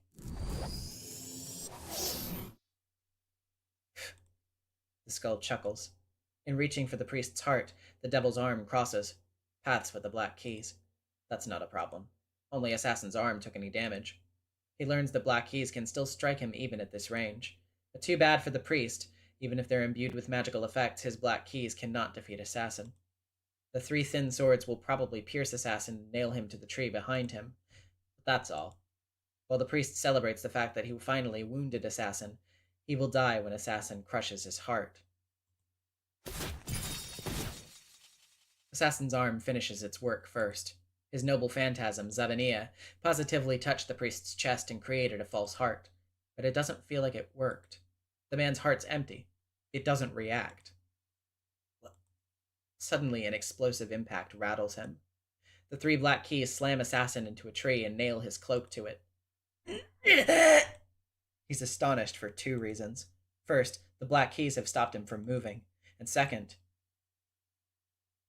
Impossible! Why aren't you dead, Kide? The priest's coat flutters. He jumps. It's a comically high jump, like a human cannonball. He stored his strength until he let it all out, performing a superhuman feat that instantly reduces 10 meters to 0. High above the lush trees, his hand closes around the head of Zoken Manto, who'd been enjoying the would-be execution. Oh shit! Assassin! What are you doing? That much is obvious. His bodyguard has been pinned to a tree by 3 black keys, while they only inflicted flesh wounds on Assassin. The blessed stakes also make it impossible for him to rescue the old man. I kill. I give life. I harm and I heal. None shall escape my reach. None are beyond my sight. Why did he challenge an enemy he knows he can't beat? Was this always his objective from the beginning? Damn you! Oh, okay. That was Kid. Okay, gotcha. I kill. I give life. I harm and I heal. None shall escape my reach. None are beyond my sight. Damn you! Damn you! Damn you! Be silent, or bite your tongue. The priest takes hold of the old man's head and slams it into the ground.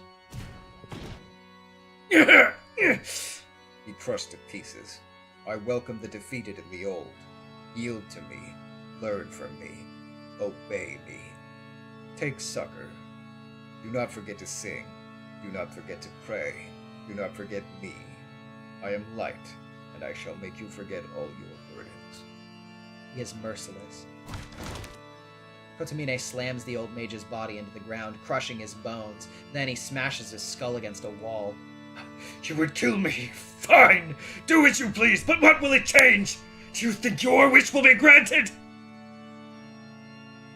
Make no pretenses. Let there be vengeance and forgiveness, betrayal and trust, despair and hope, darkness and light, death in life. He walks, marking the wall with a trail of the old man's blood. What a hopeless man you are. You still seek human blessings? I thought you understood that such things will never come to you. Kotomine grinds a mural of flesh and blood into the wall. All that's left of the old mage's body is his head. Bit by bit, it is filed away. Less than half of his head remains. As his brains are squished into paste, the old man cackles one last time. Seek succor in my hands, that your sins be anointed and marked. In death you shall gain eternal life. Here lies forgiveness. My self-given flesh I swear thus. Yes, there will be no eternity for you. Oh, kidder, you were flawed from the moment you were born. Go on and play spectator while you fail to melt into the logic of the world. Kyrie eleison.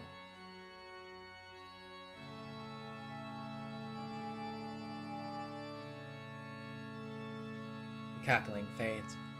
The weight and a shape, imperceptible to the human eye, fades into nothingness, yes. Baptism rites. The church fixed its sculptures, the words of their god, into a system. Within that Magecraft foundation, baptism rites are said to be the most powerful tool against spirits. When souls are cut off from their bodies, becoming lost and crazed, these keys of providence return them to the void. The 500-year-old mage's flawed convictions are sublimated in a final act of mercy.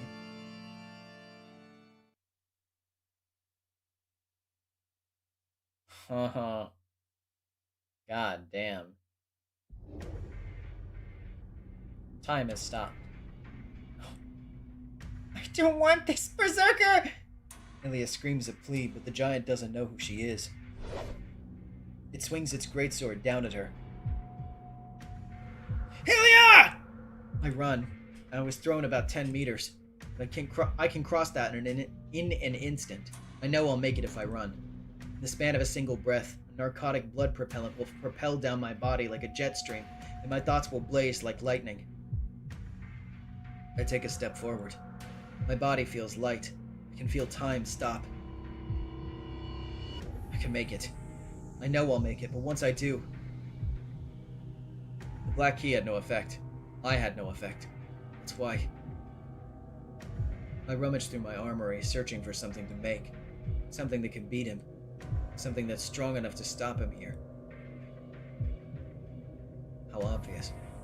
It can only be the greatsword he's holding. I blocked it.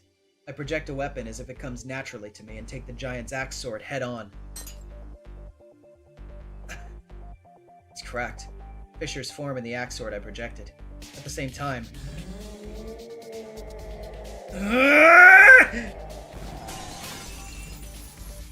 Feedback from using something I shouldn't have used nearly kills me.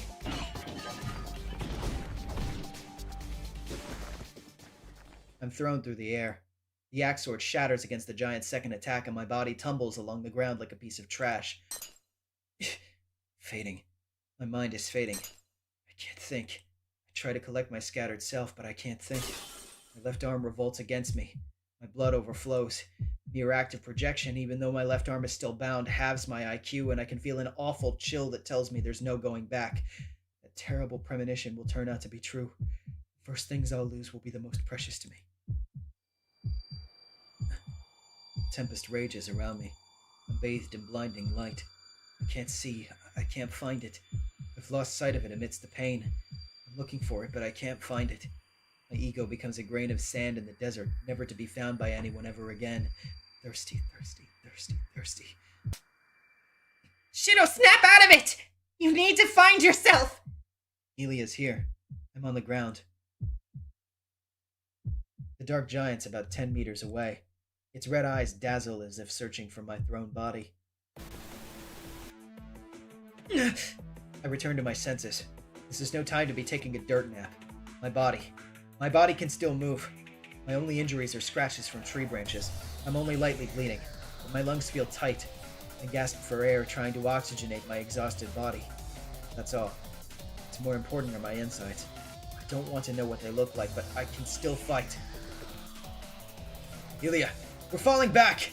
I grab Ilia's hand and start running. Even if I'm not injured, I still need to catch my breath. I need to get at least out of his reach for a minute so that I can compose myself. However... Why did you do that? Shido, do you know what's happening to you? Ilia resists my pull. Something is wrong. Berserker's behind Ilia, trying to pinpoint where we are.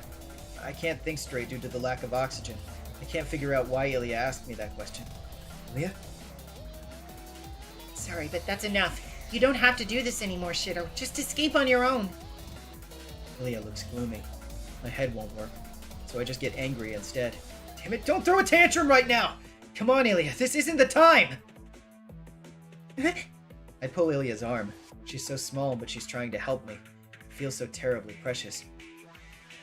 Wait, what are you doing, Shido? I said that's enough! You can still make it if you go by yourself! She hammers her little fists on my head. I ignore it. Shut up! If I could do that, I never would have came here in the first place! I hug Ilia tight. What? Her eyes ask me why. A dumb question. Doesn't matter why. Do I need a reason? I just want to protect you. A big brother's supposed to protect his little sister, alright? Excuse me? That's stupid. I'm not even your little sister. Doesn't matter. You called me big brother once, so I'm your big brother now. Even if we're not related by blood, you're my sister, Ilia. Shido. The dark giant turns this way. Run! He's coming! Oh, well, yeah. I can think later. Right now, I need to put as much distance between us as possible. That's practically Ilia, but that's okay. Sorry, I can't see the lines through my tears. Oh, jeez. That did actually get me a little bit, though. I love these two. When Shira's not being fucking weird. It's a little strange. The speed with which Shido Emiya runs with Ilia in tow far surpasses what she knows he's physically capable. Oh, that's an interesting switch up of the narration for a second there. The speed with which Shido Emiya runs with Ilia in tow far surpasses what she knows he's physically capable of. They come into a familiar clearing. Choking, ragged breaths belong to Ilia. I don't feel out of breath at all. Maybe my body's gone numb. Okay, switching back to Shido then. It feels hard because I lack oxygen. It's like I'm not even breathing. Like I'm a dead man. My heart's been on complete strike for a while now. I'm okay. I can still run. Ilia's fingers feel scarily hot as they grip mine. She's never had the physical strength to keep running like this. Creators never thought she'd have to engage in physical exercise like other humans while they were designing her. I have a headache. Knowledge that I don't know is entering my brain. The distractions. I need to get away from here. The giant's closing in on us, even though its intellect and senses are sealed. For a while, it seemed to go in the wrong direction, but I don't like how fast it's getting. My legs are shaking, and I calmly judge that I won't be able to move more than 10 more meters. Ilya can't run anymore either. We could try to hide, but there's no cover around here to conceal us. Naturally, it wouldn't do a lick of good to hide from a berserker that can't see to begin with. I've got it. We can count one small blessing. There's a crevice in the clearing that widens into a ditch. It's a scar that Saber's noble phantasm left on the ground. Ah! This way, Ilya! I take Ilya and jump into the ditch. The trench is easily wide enough for two. I rest my back against the bare earth. I look up at the sky, catching my breath. The sky looks small and cut off from us. It's like we're underground. I take deep breaths. I use this short pause to rest and calm my frayed mind. But our repose only lasts for a moment. The giant won't lose us. No matter where we run, it will track us down, capture us, and slaughter us. The girl next to me is curled up, trying to keep her voice down. Ilya stifles her voice and hugs herself, trying not to burden me. We're at the end of the line.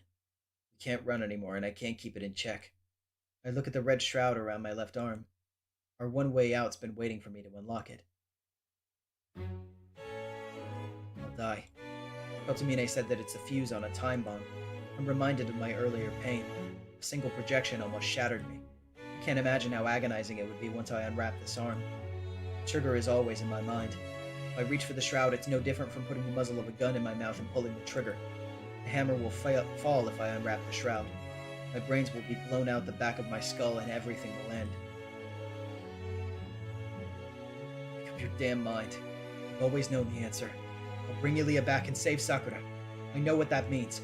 Keep protecting Ilya, defeat that alien shadow, and tear Sakura away from it. It's the impossible miracle I've wished for. Even now, I desire that outcome with every fiber of my being.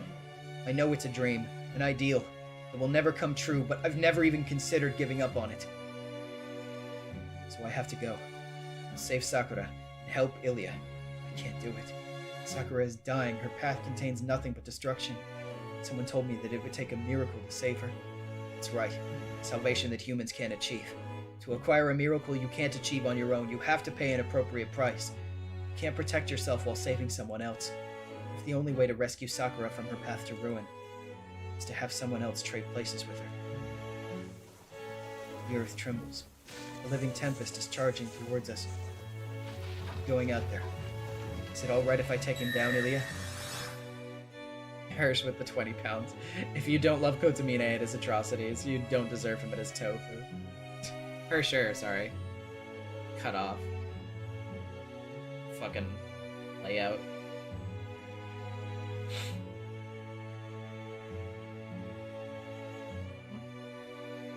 She's realized that I'm holding my left arm with my right hand. No, you can't do that! There's no going back once you use Archer's arm. You'll die. No, you'll get killed before that. You haven't done anything wrong, Shiro, so you don't have to do this to yourself. I'll deal with it somehow. If it feels like I'm going to die. Don't worry, Ilya. One correction. I have done something terrible. Shiro? Anyway, I'm going. Wait here for me. With my right hand, I give Ilya a light pat on the head and walk along the trench. I leave Ilya. I'll lure Berserker away and fight him head on. I need to make sure we're far enough away that Ilya doesn't get involved.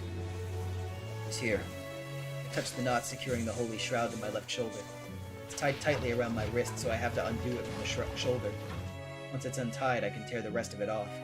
When I do, the pain I'll feel will be dozens of times worse than anything I've experienced so far. Kotomine called it the fuse on a time bomb. I'll ignite it once I take off the shroud. I don't know if I'll explode 1 minute later or 1 day later, but I'm certain there's no putting out the flame once it's lit. My tongue is dry. I can't shake off the fear even though I know what's coming. I'm so nervous I want to scream. I wonder if I'll stay sane. I'm utterly terrified of myself. It's only natural that I'll die. My being here makes that a foregone conclusion. If I'm going to be killed anyway, I want to keep living as long as I can. So there's only one thing I'm afraid of. I hope that my mind won't break before my body does. Will I withstand the pain? Will I forget who I am, who Ilya is before the fight even starts? Will I even forget my vow to protect her? That's what I'm afraid of, more than anything else. That's why I've kept this sealed away. I told myself that I'd never use this arm, even if my life was in danger. What's happened to Berserker could happen to me, too. I might give in to the pain, lose my mind, and turn into something like that. I'll always be afraid of that, as long as I have this left arm. It's the embodiment of the nightmares where I'm killed. And yet, if I know that, then why am I still here? Don't worry about that, because I think that there's only one reason I'm still here. He wanted me to live until it was time to use this arm. He knew I'd need it, so he entrusted it to me. He said that I would judge myself. Ilya said that I've done nothing wrong. Yeah, and that's enough. I redeemed myself here. I betrayed myself and sacrificed so many lives. There's something I still won't compromise on, and I'll keep living for it. I channel my strength into my red punishment. Will I live? Will I die? Take a deep breath, bracing myself for what's to come. Tear the shroud.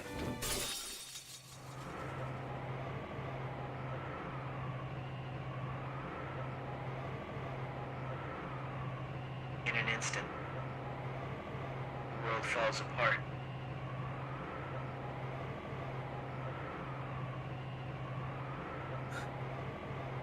Despair howls. The gust exceeds 100 meters per second. I'm being battered by a tempest that no person, no living thing could possibly survive in. It isn't even wind anymore. The air pressure's a steel storm crushing my body. It smashes my eyeballs, crushes me into a wall. I can't move a finger, much less lift my arms. My blood flows backwards. My mind is bleached clean. There's no pain. The concept of feeling and enduring pain is far too human.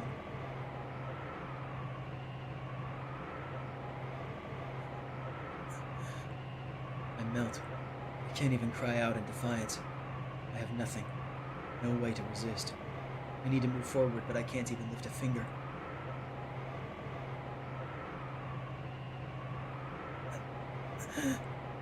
I melt into the white. My body and mind crumble into senselessness. Forward. Why am I here?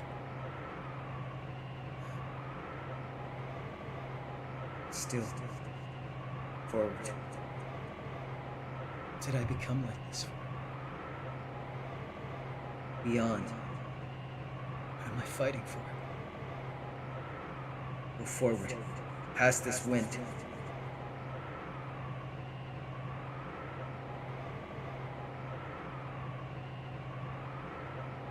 I vanish. My mind held on even after my body had failed long ago, but now it disappears. I can't hold it together. I can't move no matter how hard I try. I can't hang on no matter how determined I am. I try focusing every fiber of my being into clenching my right hand. If I can do that, then I can plant my feet. If I can move any part of my body, I'll use that as a foothold to move forward. I can't move my fingers, much less make a fist. My left eye is pulverized. The howling wind punctures my eardrums. My consciousness inside are fading. Amidst it all, I see an impossible vision.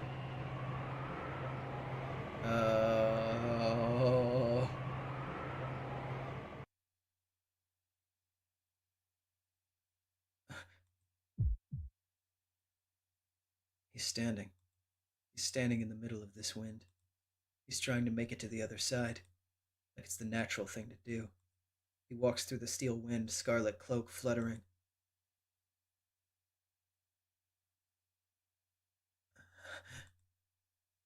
I clench my jaw. I hear my teeth grinding. My right hand has been balled into a fist all this time. The Red Knight doesn't look at me. He turns slightly, revealing a grim face. He doesn't care that I'm about to be swallowed by the wind. He foresaw this outcome. Shidoemiya cannot defy this wind.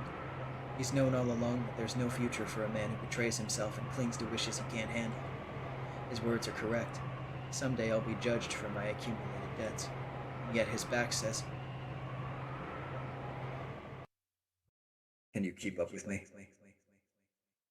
with contempt, with faith. He's waiting for me to arrive. I'm not the one keeping up with you. My vision burns. He bursts into my senseless body. I cut through the wind with my limbs as if I'm swinging great swords. You're the one who needs to keep up with me! With all my strength, I charge past his red back.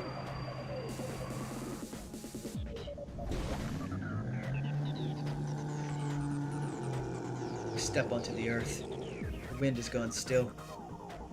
The dark giant's 30 meters away. He can reach me in less than 3 seconds. That's why. I'll finish this in 3 seconds! My mind is razor sharp. I know that my own fighting strength. Projection of matter, leveraging principles of creation, fundamental points, structural materials, manufacturing techniques,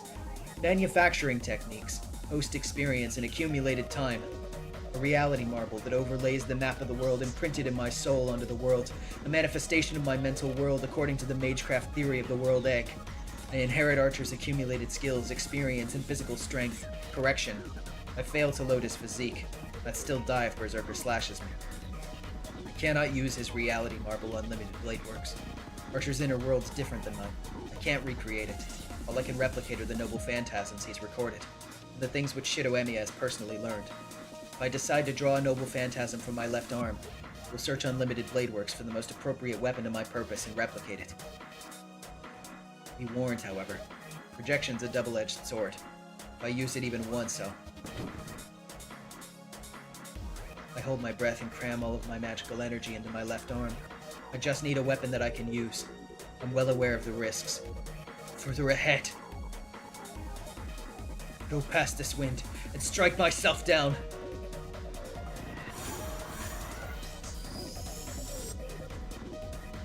Trace on! I stare at him. I take in every millimeter of his greatsword. I spread my left hand and take hold of an imaginary weapon that has yet to appear. It's incredibly massive. Shidoemiya cannot handle this sword. This left arm can replicate the enemy's monstrous strength. Oh my god!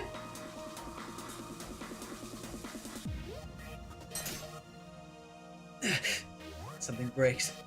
Part of my chest shatters with a metallic sound. My skeleton buckles under the flow of magical energy. It's pathetic, like an apple peel. Here I go. I'm beyond worrying. The arm will make up for my broken parts. I devote my undivided attention to killing my enemy. He's noticed. His bloodlust focuses on me. The dark giant senses my magecraft as a hostile act and his eyes move. Like black ominous stars. The giant roars a death cry and storms in to slaughter his enemy. Berserker. In his rage, the giant hasn't changed. He's still trapped in his battle with Saber. Blind, insane, and rotting, he dies a second death while still fighting to protect Ilia. Second. The charging giant won't stop at one attack, and normal projections won't save me. My traced projections won't work on him. I can't defeat this giant unless I project something beyond my limits. So I... Trigger off. I visualize 9 blows. I duck the first swing, activating all 27 latent magic circuits in my body. 2 seconds. He's in front of me. Greatsword comes down. Air pressure viciously whips me. I step in to meet the assault. My aim focuses on 8 vital points.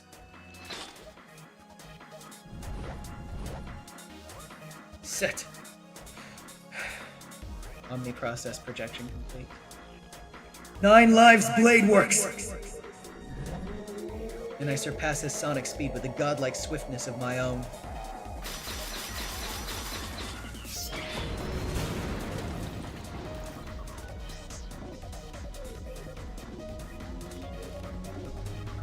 won't go down. Berserker's still standing even after being ravaged by his own weapon. I take another step forward. My left hand holds a giant sword. I'm faster. Berserker's dying without 8/10 of his body. I can finish him first. I lift the sword to chest height and drive it in like a spear. But I lost. My initiative didn't matter. I used every last drop of the rule-breaking power I was given, and I still lost. Berserker's attack comes swinging down. It kicks up a tempest that buffets me. I twist my body, evading with all my might. I saw the attack coming. I can dodge this. Berserker's slash will only graze my temple. But even that would be lethal. He only needs to graze me by a few millimeters to kill me. A direct blow would literally be earth-shattering. A close shave by his sword tip would splatter my head like tofu. The greatsword swoops in. My vision freezes the instant my head's about to be taken off. But his greatsword, swung with menacing drive, halts with equally frightening abruptness. The executioner's axe stops short of my neck. The dark giant's looking at something in front of him, not at me. His mindless eyes are staring at a pale girl peeking out of the trench. I pierce him. I don't miss the opportunity to mercilessly drive my sword through Berserker's heart. He doesn't fight back. This time, the giant's remaining life crumbles to dust. In those final moments, his fading red eyes urge me to protect her. Yo. Fuck, dude. Holy shit. The battle only lasted a moment. It really was finished in the span of a single breath. With trembling lips, the boy told the girl that he was leaving. He took the red bindings in his hand and left her side, swallowing his fatigue and his worry. She came out of the ditch to stop him. For an instant, she watched his back shrink into the distance, unsure of what to say or if she should stop him, until she couldn't take it and came out after him. Less than 10 seconds has passed. That brief hesitation decided the outcome of this duel. Of the duel. Shiro. She emerges from the trench. The battle was already over. Her giant protector looked at her as he disappeared. The breeze enters the clearing as if to announce the end of the fight. Yo! Need a full view of that CG. Holy shit. Oh my god. All she can see is the boy's back. The battle is over. The arm is no longer a heroic spirit's arm. The boy challenged death with his own power and won. She keeps watch over him. From behind, it seems as if he'll never look at her again. Freed of the holy shroud, the victorious boy looks so gallant. He won't show any more doubt. The moment he tore the shroud off and created that projection, he cast off all distractions. Shiro. She watches him gloomily from behind. The boy has become something else, someone else, something else. He's chosen a foolish but noble conclusion. There is no going back.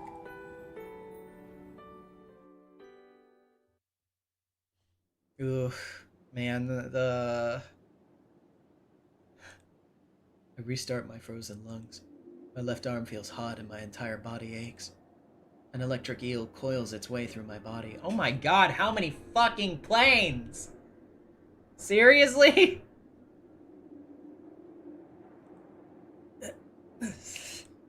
I can't possibly stand. Hurry.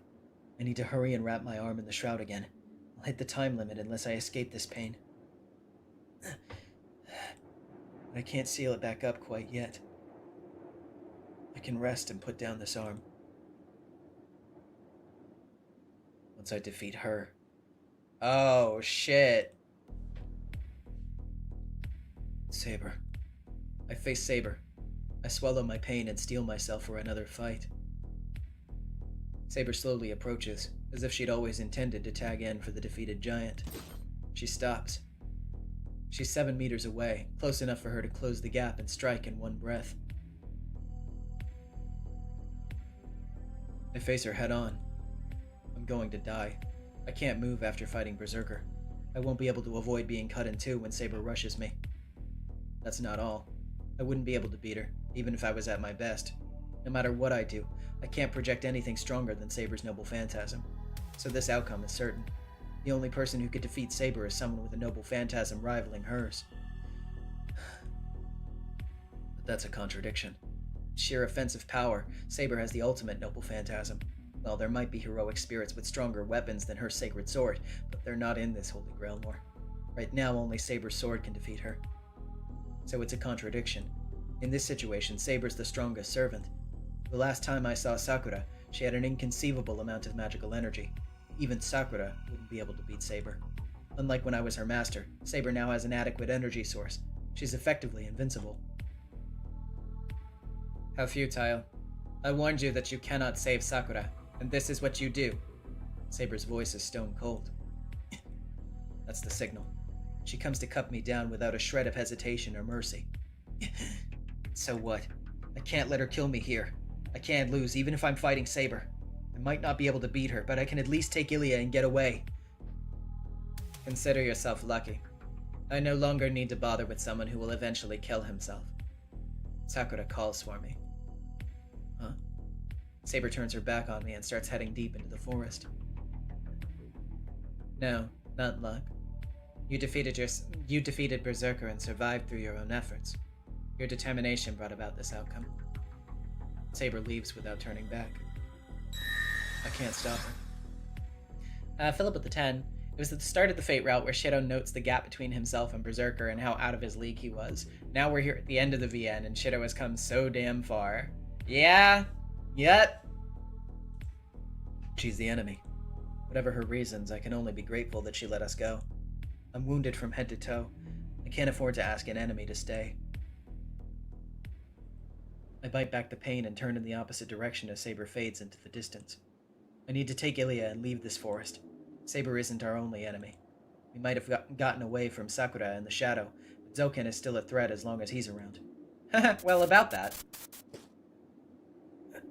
I know what's happening in my body. I know what will happen. I have 3 projections left. No, even 1 would be risky, if I want to stay in one piece. I can't face Zoken and Assassin in this condition. There's no point if my body tears itself apart right after I win. I need to keep my promise to Tosaka and save myself for that final effort. I might not be able to fight anymore, but there's still hope. Shido? I hear Ilya's voice. Yeah, we should get out of the forest as soon as we can. Saber, if Sakura changes her mind, we won't have another chance. I can't look at Ilya. My heartbeat drums a cacophony that's bouncing around inside my skull.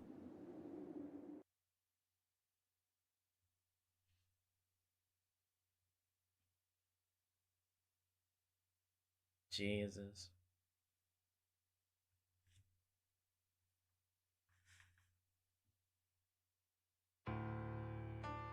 Purification by Holy Word. Priest's exorcism dispersed Zoken Mato's spiritual body. Only 2 men are left in the clearing. Kire Kotomine leans against a wall, bloody and battered, his robe stained red. Assassin is pinned to a tree by black keys. Completely erased, my lord mage executor. Did you know he was a swarm of insects? He turns to face the voice. Assassin is gone. Only a bloodstain and black keys remained embedded in the tree. He and I go back a ways. I knew that he was a spirit who used insects to interact with the world. Physical injury is ineffective. The only way to kill him would be to crush every trace of his body. So you attacked his spiritual body instead. He was quite attached to his mortality, but it made him vulnerable to the words of scripture. So that's why they call you an exorcist. You're Zoken Mato's natural enemy. The priest doesn't answer. He checks his injuries. His bleeding has stopped. He's lost his weapons, but he isn't critically wounded. A few minutes' rest should be enough to recover his strength. What will you do now, Assassin? Your master is gone. Even my prayers would prove effective against you, without his magical energy here to support you. Indeed. My body will soon fade away, unless I find a replacement master. I'm a little different from the spirits wandering these woods. In less than a day, I'll regress into a lesser spirit and disappear from this world. That's right. Even an executor such as myself can harm a masterless servant. So, what now? Will you avenge your fallen lord? I'm not that impulsive. The Lord Mage was defeated by his own arrogance. It was no failure of mine. I was thinking that I see what you two were fucking doing, and I had a feeling that this was gonna fucking happen when it talked about him grabbing Zoken. Also, Assassin has kind of seemed a little discontent with Zoken for a little bit anyway, so it makes sense that he would just let him die for the chance to team up with fucking Kire. God damn it. Kire, you fucking snake. I mean, yeah, obviously, it's not like I would expect any better from him or anything, just because he teamed up with us for a little bit, but god damn it. There are still some things which do not make sense to me. I must know more about them. You mean how Zabaniya failed? Your arm appears to be from a shaitan, but since you graced it with the name of a fallen angel, it cannot affect me. As something that punishes humans, it cannot curse something of its own kind. I'm no longer a man, and my heart is extraordinarily resistant to curses. I knew it. Your heart is just like that girl's. Have you already been tainted? The priest doesn't answer. His lips only curl into a sardonic smile. Interesting. But how did you know? You would only have acted the way you did if you knew my arm would not affect you. Did you intend to make me use my noble phantasm from the start? Yes, I knew about your arm already, Assassin. It's a cursed arm, which creates an identical image of your target's heart and swaps it with a real heart by treating it as a mirror existence. It's what killed my servant. And you? Yes, I was watching until his final moments. So of course I knew. Your loss was decided the moment you killed Lancer. What a failure. Assassin clicks his tongue with loathing. He dismisses his bloodlust. Disappointed, he leaves. The priest's response seems to have satisfied his curiosity. Gone to look for a new contractor, I see.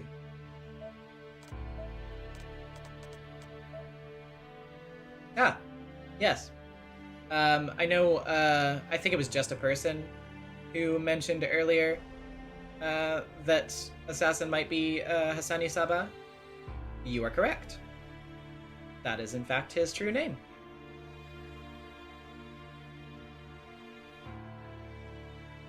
So there you go.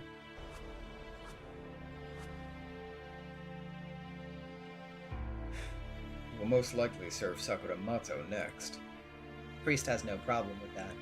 As long as Zoken Mato doesn't kill Sakura Mato, he doesn't care. Zoken wishes for immortality. Obtaining Sakura's body will satisfy that desire. As long as the old man is alive, the curse gestating within the Holy Grail will never be born. It'd be meaningless to have Sakura become an insect's vessel after she has grown this much. He needs her to keep being a master, because... Yes, there will be no eternity for you. You were flawed from the moment you were born. He feels slightly dizzy when he stands up. He must be exhausted. The priest leans against a wall and sleepily closes his eyes for a time. Okay, so they didn't contract with each other, though. I was expecting them to, but they didn't. I guess Assassin just left. It happened 10 years ago. Flawed from the moment you were born. The man tried many things after he realized this truth. In his youth, he did not understand morals, but he did possess common sense. He attempted to overcome this flaw, but it was not to be. His pain and struggle ended in failure. His last effort was a woman. It was a simple tale. Any human dreams of loving someone of the opposite sex, well, not necessarily, having a family and dying a peaceful death.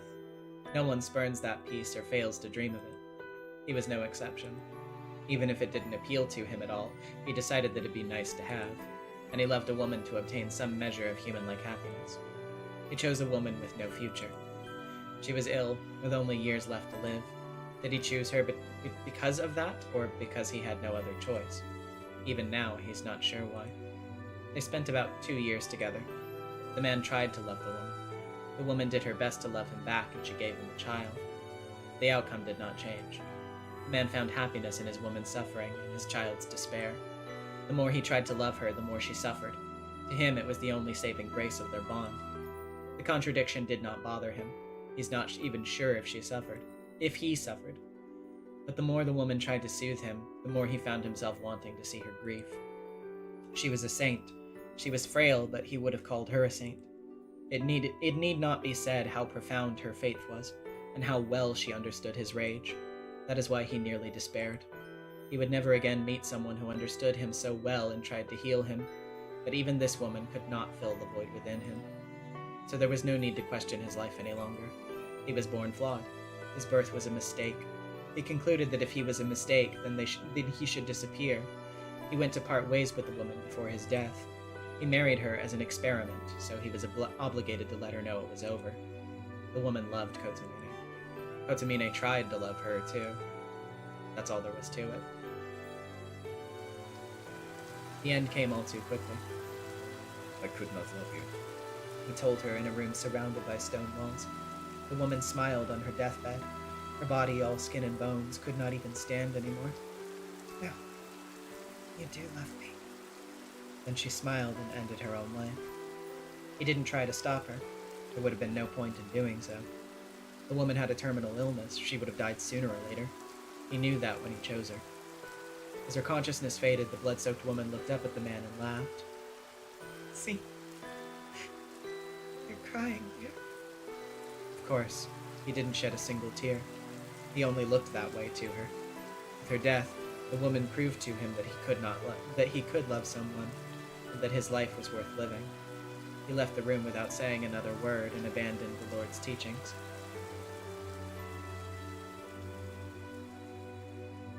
Yes, he did think it was sad, but not because she died. In that moment, he thought, What a shame. If she was going to die anyway, I wish I could have killed her myself. he did not mourn her death, but lamented the fact that he couldn't enjoy it. It happened a long time ago. He can't remember her face anymore, never mind her voice. But sometimes he thinks, I wish I could have killed her myself. would that have brought him joy? Or was it because he loved her that he was sorry he couldn't kill her? He would sever that train of thought whenever he found himself dwelling in it. That question should be left to eternity. The woman's death was meaningless, because her devotion failed to change him. But he did not want it to be worthless. He would never try to answer that question. It happened a long, long time ago. It was the memory of a man nourished by the misfortune of others, who found fulfillment in the world's corruption. After that, the man met his arch-nemesis, Kiritsugu Emiya, a mage who chose to invalidate everything the man might have wanted for himself. I want to stop in the middle here and just say, if you would like, so this is actually one of the very few pieces of like extraneous lore that's revealed late in the game that I actually kind of knew a little bit about beforehand. But like when you describe this story in a very neutral tone of just like the very like the informational, like, you know, oh yeah, he had a wife and a kid, and then, you know, she died of a terminal illness, and he was like sad that he couldn't kill her or whatever, like it just makes him sound even more hilariously over the top. And in a way there is an element of that to it, but hearing it from his own perspective, I mean, like, it's absolutely fucking horrible. Like, Kid A still sucks. Like, this reveals the depth to which he sucks, but it's still really interesting. It's like, it, when you reflect on it from his perspective in that wording, there's still something to it. There's something like weirdly restrained and like, I don't know, it's just upsetting. It kind of, I wouldn't say it makes me feel for him, because ultimately he's still like a son of a bitch piece of shit, but there's, I don't know, it's a thinker. It's definitely something that I'm like, I'm gonna be thinking about that. God, Kid A is a really interesting character. I think he sucks and is awful, but every time we learn more about him, I'm so fascinated.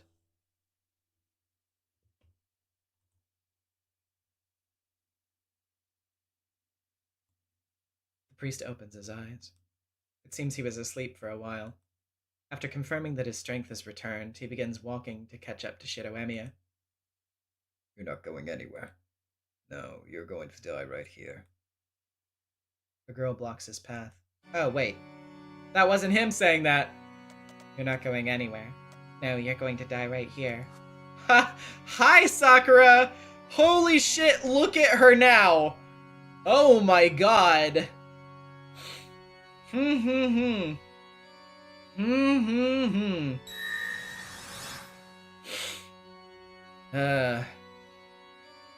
make it with the 20. The most fascinating part of Kirei to me is that despite only finding solace in being evil, he cannot truly enjoy it, because there quite literally is nobody who hates Kirei Kotomine more than himself. Yeah, yeah. Man. And, like, in also just the whole thing about, like, his wife actually understanding who he is in that regard, and, like, wanting to help him, like, actually accepting him for who he is. Like, that's fucking... man.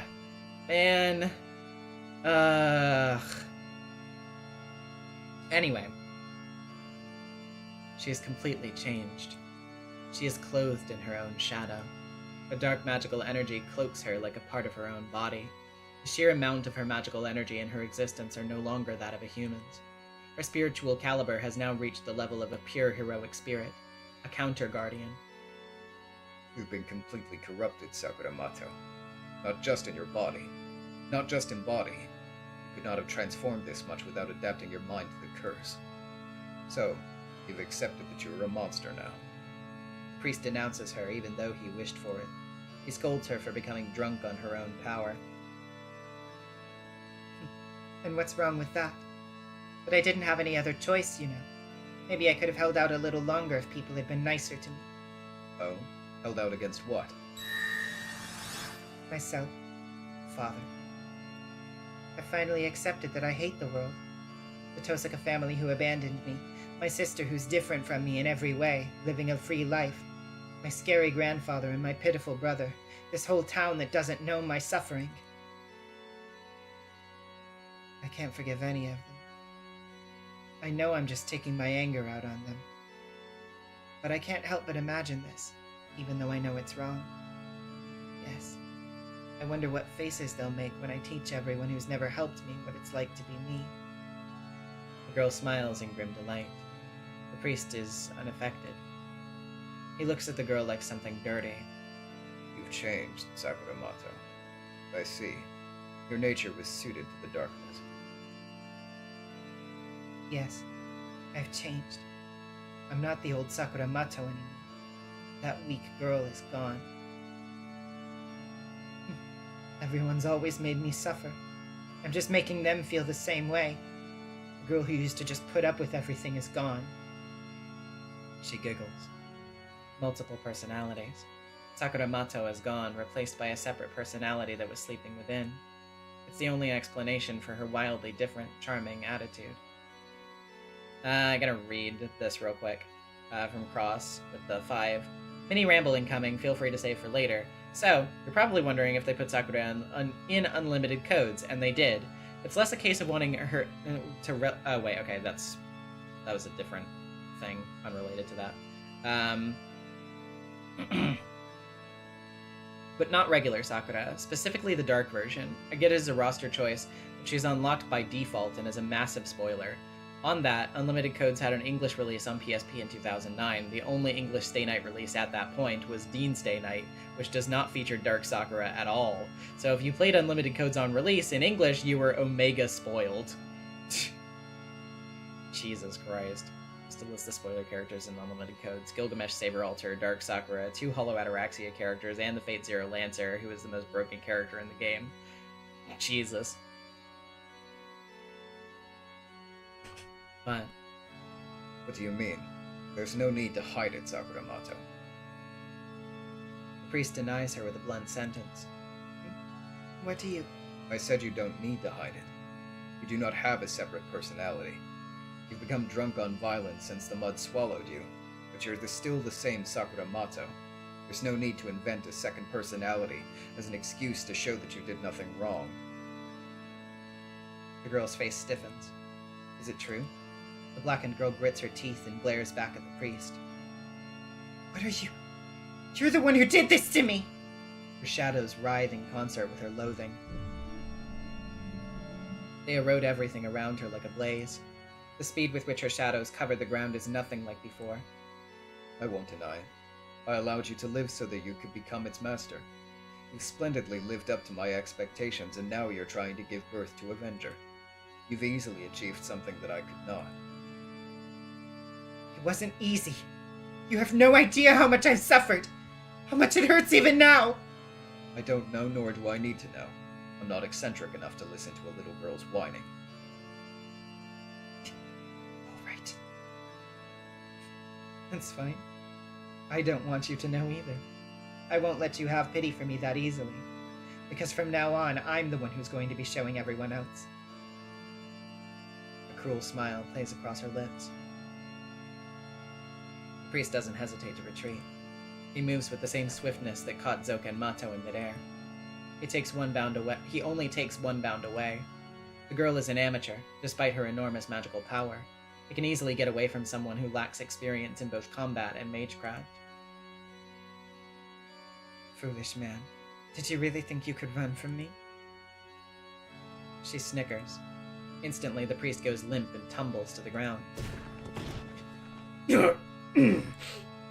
He tumbles down. Kide Kotomine crumples, spewing something red from his mouth. It doesn't stop. He keeps vomiting blood, and each time he tries to fill his lungs with air, he coughs more blood. How does it feel to have someone grab your heart? Your life is in the palm of my hand, no matter where you go, you know. Father, you died 10 years ago. You died when Kiritsugu Emiya shot you through the heart. There's only one reason you've stuck around this long. You're his... Who was he again? Some servant I ate earlier. Well, his name doesn't matter. That golden man bathed in the contents of the Holy Grail and connected to that thing, but he couldn't be corrupted, so it flowed into his master instead. That's how you came back to life. Oh shit. You escaped death because of Avenger, because Anramanyu gave you some of its power. I see. And that was... Yes, you're connected to Anramanyu, but I'm Anramanyu now. So I crushed it for you. I destroyed the black heart that's keeping you alive. That's been keeping you alive. If you want, I'll crush all your organs too. My hands can rip out your insides no matter where you go. The girl raises a hand. Her gracious offer isn't sincere at all. She has no intention of letting the priest leave alive. She'll just laugh and kill him if he begs for his life. She'll take back the temporary life that sustained him. After all, it belongs to her. Even if the amount of magical energy he has is equivalent to a speck of dust in the corner of her bedroom, she doesn't need to let him have it. Goodbye. I suppose I should thank you for saving my life before, Father. The girl's lovely fingers curl around an invisible doll. There's a squeezing noise. The priest on the ground is wrung out like a rag. Just one more twist.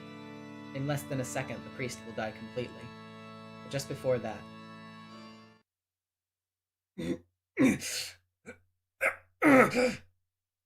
Oh, okay. The girl crumples to her knees. She's savaged by nausea and discomfort. She claws at the blackened ground as if pleading for help. It hurts! No! Don't come in! The shadows expand. Something must have happened. The black robe covering her body suddenly blooms before returning to its original size. No way. Berserker actually lost. There can't be any other reason. Berserker was defeated. With his death, the pure magical energy of his soul flowed into the girl, the Holy Grail.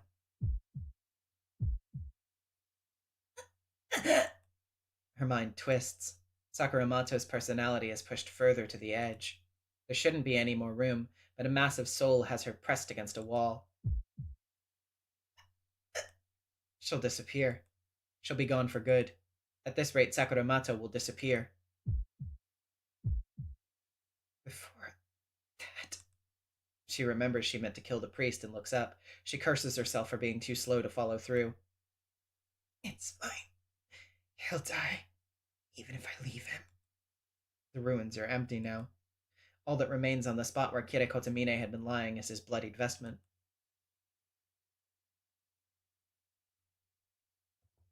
Yeah, so I mean, Kire gets away for another bit, but I mean, I guess he did get his heart fucked up, so he's not gonna be. I think regardless of whether Kire lives for the foreseeable future, his death is probably not long out at this point.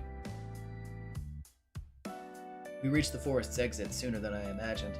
It's probably because Ilya showed me the way. She owns these woods. When we go out to the highway, the car I arrived in is gone.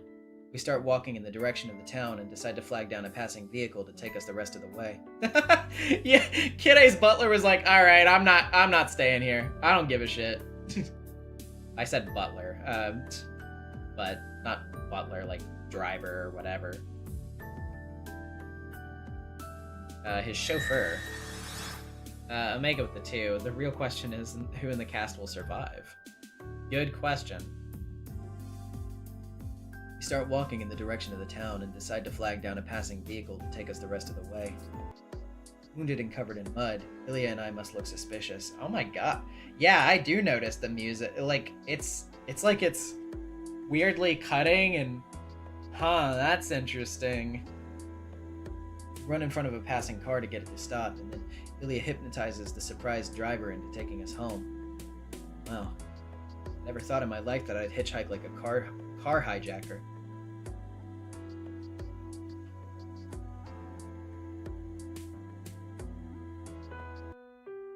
Shiro, we're home. Let's go. Hi, Mina. We got home before I knew it. The sun's going down. At some point during the several hours it took to return from the forest, I must have dozed off. Yeah, his sense of time is getting fucked up. It's getting way more fucked up now that he's taken the shroud off.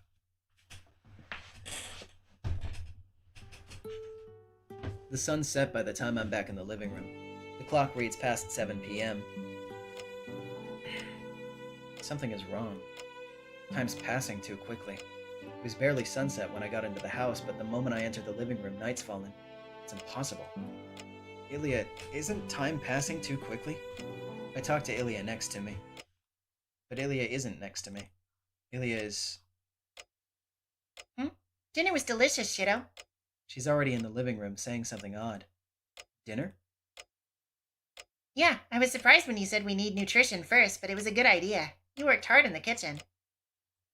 There are remains of a meal on the dining table. Enough used dishes for 2. I calmly think it through and realize that I feel full. It seems like I really did cook dinner. That's odd. Did I buy groceries ahead of time? No, you didn't. That's why you went down to the store and brought a lot back, remember? I searched my memory. This was obviously very hard to translate in the anime, so they showed him writhing in constant agony that night. I understand that, I guess, but I feel like you could have done some creative cuts and made this work. It's a little bit sad to hear, but, you know, is what it is. Oh well. Maybe that did happen. Oh, right. Not sure why I said that. Anyway, dinner's over.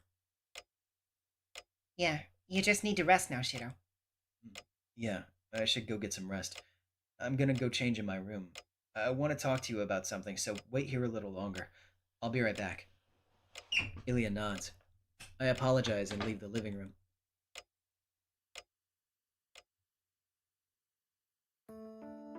I find myself in my bedroom. The second I left the living room, I collapse in my room. I'm awoken by stabbing pain. A sword stabbing the left sides of my chest. That's the only way I could describe it. My chest is hot and numb. It feels like my life force is gushing out instead of blood. The fucking music going back! Oh, I'm fine. Of course, I'm not literally being stabbed. That's just a hallucination. The part of my body that's closest to my left arm is rejecting the sense of wrongness coming from it. And that's when I realize it. The way time seems to pass too quickly. The disjointed images, they're all...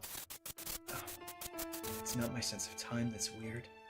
There's just something wrong with my memory. I'm not missing memories of my past, but I'm not making new records of my experiences. Bit by bit, when I let time pass without focusing, I don't remember anything that happens during that time. No wonder I can't remember anything that's happened since leaving the forest. If not for this pain, I'd have lost my mind by now. That's bad. I grab hold of my consciousness that seems to cut off whenever I relax. Unless I stay aware of myself and keep my mind in tight focus, Shiroemiya will disappear. My memories and myself won't hold together unless I keep my focus as keen as the pain stabbing me in the chest. In other words, I need to maintain the same level of concentration that I did when I tried to insert magic circuits into my spine at all times. Uh-oh. I can't keep that up. And even if I could, I don't know how long it will keep working. How am I supposed to sleep then? I'll never wake up if I sleep. If I fall asleep, I won't go back to being Shiroemiya. My mind will be torn to pieces without a single wound on my physical body. I rise. I rummage through my desk. I need some kind of small blade, something I can hide in my right hand and squeeze hard to cut myself. I can't constantly maintain a state of concentration like when I'm training. When it feels like the images are about to cut out, I'll make a fist and use the pain to ground myself. Oh, I don't have a blade. Yes. I find the crystal I got a while ago on my desk. The night I became a master, I found this pendant lying next to me after Lancer killed me. I don't know how much magical energy it used to contain, but it doesn't have enough left to use my strengthening even once. Yeah, I could try and figure out who saved my life that night. They must be the owner of this pendant. Of his pendant.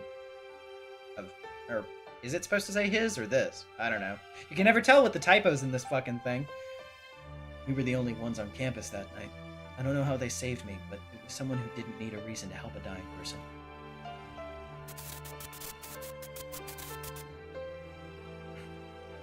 My consciousness is cutting out.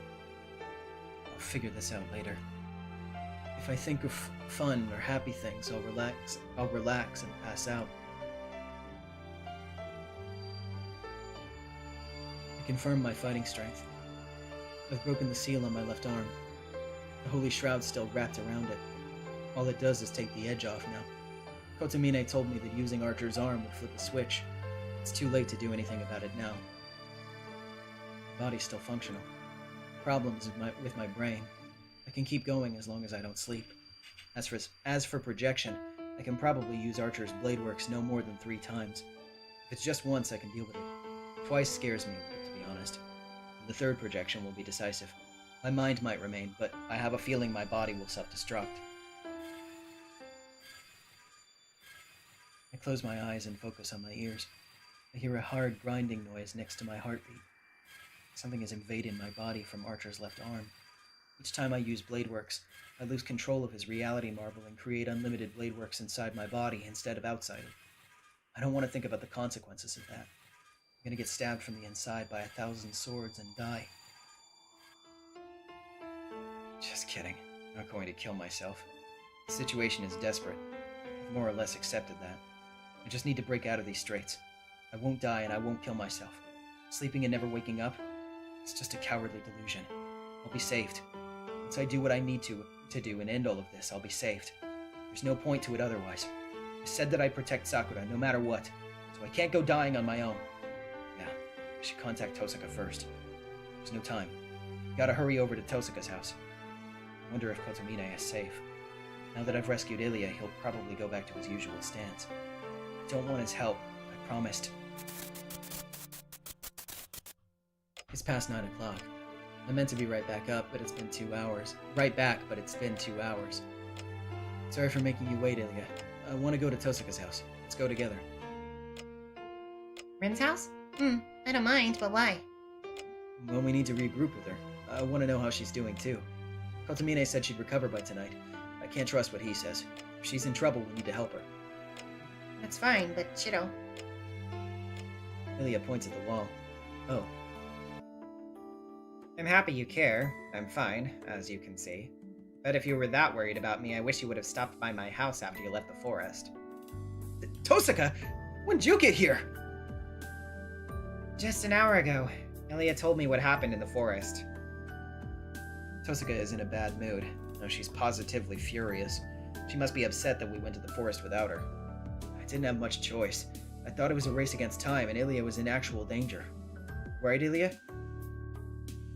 Yeah, I wasn't locked up, but they might have taken me to the Greater Grail and ripped out my heart if you'd come a few minutes later. If Zoken manages to take over Sakura, he'll use me to open the gate. If you and Kotomine had come a little later, I'd be dead already. See? I wouldn't have made it in time if I waited for you. Oh, really? Those excuses all depend on Sakura. How about the truth, Ilya? Oh, could you tell? Yeah, I think she still had a bit more time. Sakura's strong-willed, so she won't break that easily. I would have given it one more day until she lost her mind and became Zoken's puppet. I knew it. Ilya, you shouldn't spoil Shiro so much, you know. You just need to be twice as strict on him as you are to other people. Yeah, I'm glad that you're here to do that for him. I watched them rake me over the coals, but even if there were an extra day's worth of time left, I'm still not sure I could have made it in time with Tosuka, even if we went right now. I was faced with a tough choice in that forest. Thanks to that, all three of us are here again. I tightly squeezed my wandering mind. Tosuka and Ilya's banter threatened to relax my tension. Hold on, Ilya. If you weren't sure whether Sakura would hold on for another day, then you would have had... Half a day or so. No matter how hard Sakura tries, she's about to give birth to Avenger. She'll completely change when she conceives it. Nobody will be able to save Sakura then, and nobody will be saved either. Avenger? Tosuka and I frowned at the unfamiliar word. Yeah, a literal Avenger. It's the 8th class of the Holy Grail War that the Einsburns summoned when they broke the rules. Its curse is what contaminated the inside of the Holy Grail. It can't get out on its own, so it merged with Sakura to project that shadow. And it's an impossible existence that's still eating people to try and gain a definite form. That's Avenger, an anti-hero who must never be summoned, and who was called forth by the Einsburn Master during the 3rd ritual. You knew, Ilya? You knew what the shadow was, and what was trying to possess Sakura? Yes, I understood what was happening when I extracted necessary information from Sakura. What I need to do, and what you and Shiro call your enemy. Ilya closes her eyes once, in resignation, I think. She sighs and seems to make up her mind about something. I'm going to talk about the issues at our core. They aren't relevant anymore, and they aren't a burden you two need to bear. As the final masters in this Holy Grail War, I'll let you hear the facts. Ilya? Tosuka looks at her in amazement. So do I. Right now, Ilya's displaying a hollow calm that makes her seem like a different person. It all began 200 years ago. Now, their journey in search of the Holy Grail had been going on for some time before that, but the ritual was established in this land 200 years ago. That's where our story begins. Holy Grail is a device that can grant any wish. To complete it, the Einsburns, Makides, and Tosukas cooperated in a ritual to summon the Holy Grail. That was the start of the Holy Grail War, a deathmatch to determine ownership of the Holy Grail, wherein 7 heroic spirits are summoned. The masters chosen by the Holy Grail become hosts for heroic spirits, and kill each other until only one survives. That's the pretext for what you two know as the Holy Grail War. You don't look surprised, Rin. Did you start to suspect something? More or less. I realized it right away that someone was taking advantage of it, but I didn't give it too much thought. We use a system that someone else created and reap the benefits. It's only fair that that's using us as much as we use it. I'm not dumb enough to split hairs over every single flaw, though. I see. Then I don't need to explain that the reality is the other way around, right? What about you, Shiro? Did you notice that the entire premise of having servants fight each other is unnecessary? I guess I did, now that I think about it.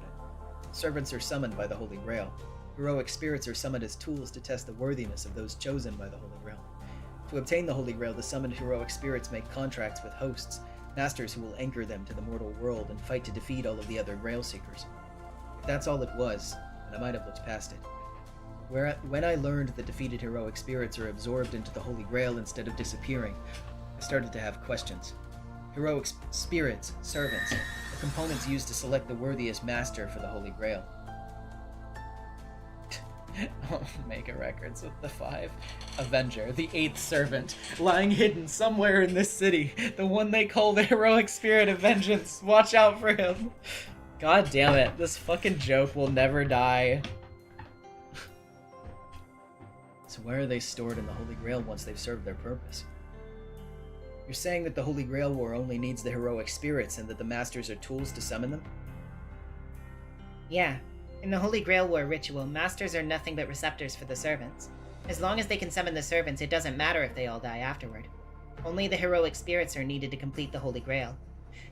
They are pure souls which exist outside the time axis, separated from the world's laws, yet have power from outside the world which allows them to interfere with our world. That's the true essence of heroic spirits. The founders needed that power. They tried to use it to go outside the world, and that's the true objective of the Holy Grail built on this land. The Holy Grail Wars that have been taking place here are meant to achieve a miracle beyond human power, to attain an inhuman phenomenon. It's a mystic believed lost to us Einsburns, a grand ritual to achieve true immortality. A grand ritual? No, I did not mean to say that. Oh my fucking god, this desk. Please! A godly feat that can materialize the souls that depart when the body dies, not as heroic or divine spirits, but as humble humans. We call this miracle Heaven's Feel, the Cup of Heaven. It's the golden chalice that occupies the third of the 5 current magics. Magic? You mean true magic? We're stunned. Ilya said that the Holy Grail is a ritual to operate magic. Magic. Mystics that magecraft can't achieve. Phenomena that current humans can't realize through any means. It's said to be the final objective of mages, and they call those who master it magicians, with envy and awe. Currently, the Mages Association recognizes 5 magics. An outsider like me, on the edges of the edge, who isn't even affiliated with the association, couldn't possibly know what the details are. But I've heard that there are 5 rituals that are recognized as magic, that there are only 4 people who can use them. Hold on! The third magic is the materialization of the soul? But servants are already materialized souls! They aren't. It's true that the foundation of heroic spirit summoning uses a portion of the third magic, but heroic spirits are ultimately evocations. Servants don't live in this land, this time period. They're incomplete manifestations of the third magic, and heroic spirits can use hosts to materialize without using the third magic. Heaven's Feel isn't intended to read and replicate souls from the past. It creates higher dimensional beings which can exist independently and interact with the material world, while still being cognitive bodies. I will say if you don't have any knowledge of the 5 magics, which you wouldn't because it hasn't been a factor in FSN, then this explanation will be very confusing. Yeah, I mean, like, honestly, even having been slightly familiar with them, because of, I know that they're talked about a little bit in, Kara no Kyokai. Even having heard some about it, I'll admit some of the greater Nasuverse lore does kind of start to become noise in my brain to a certain extent. But yeah, we'll probably be getting to Mahotsukai no Yoru at some point as well, so that'll probably help. Anyway.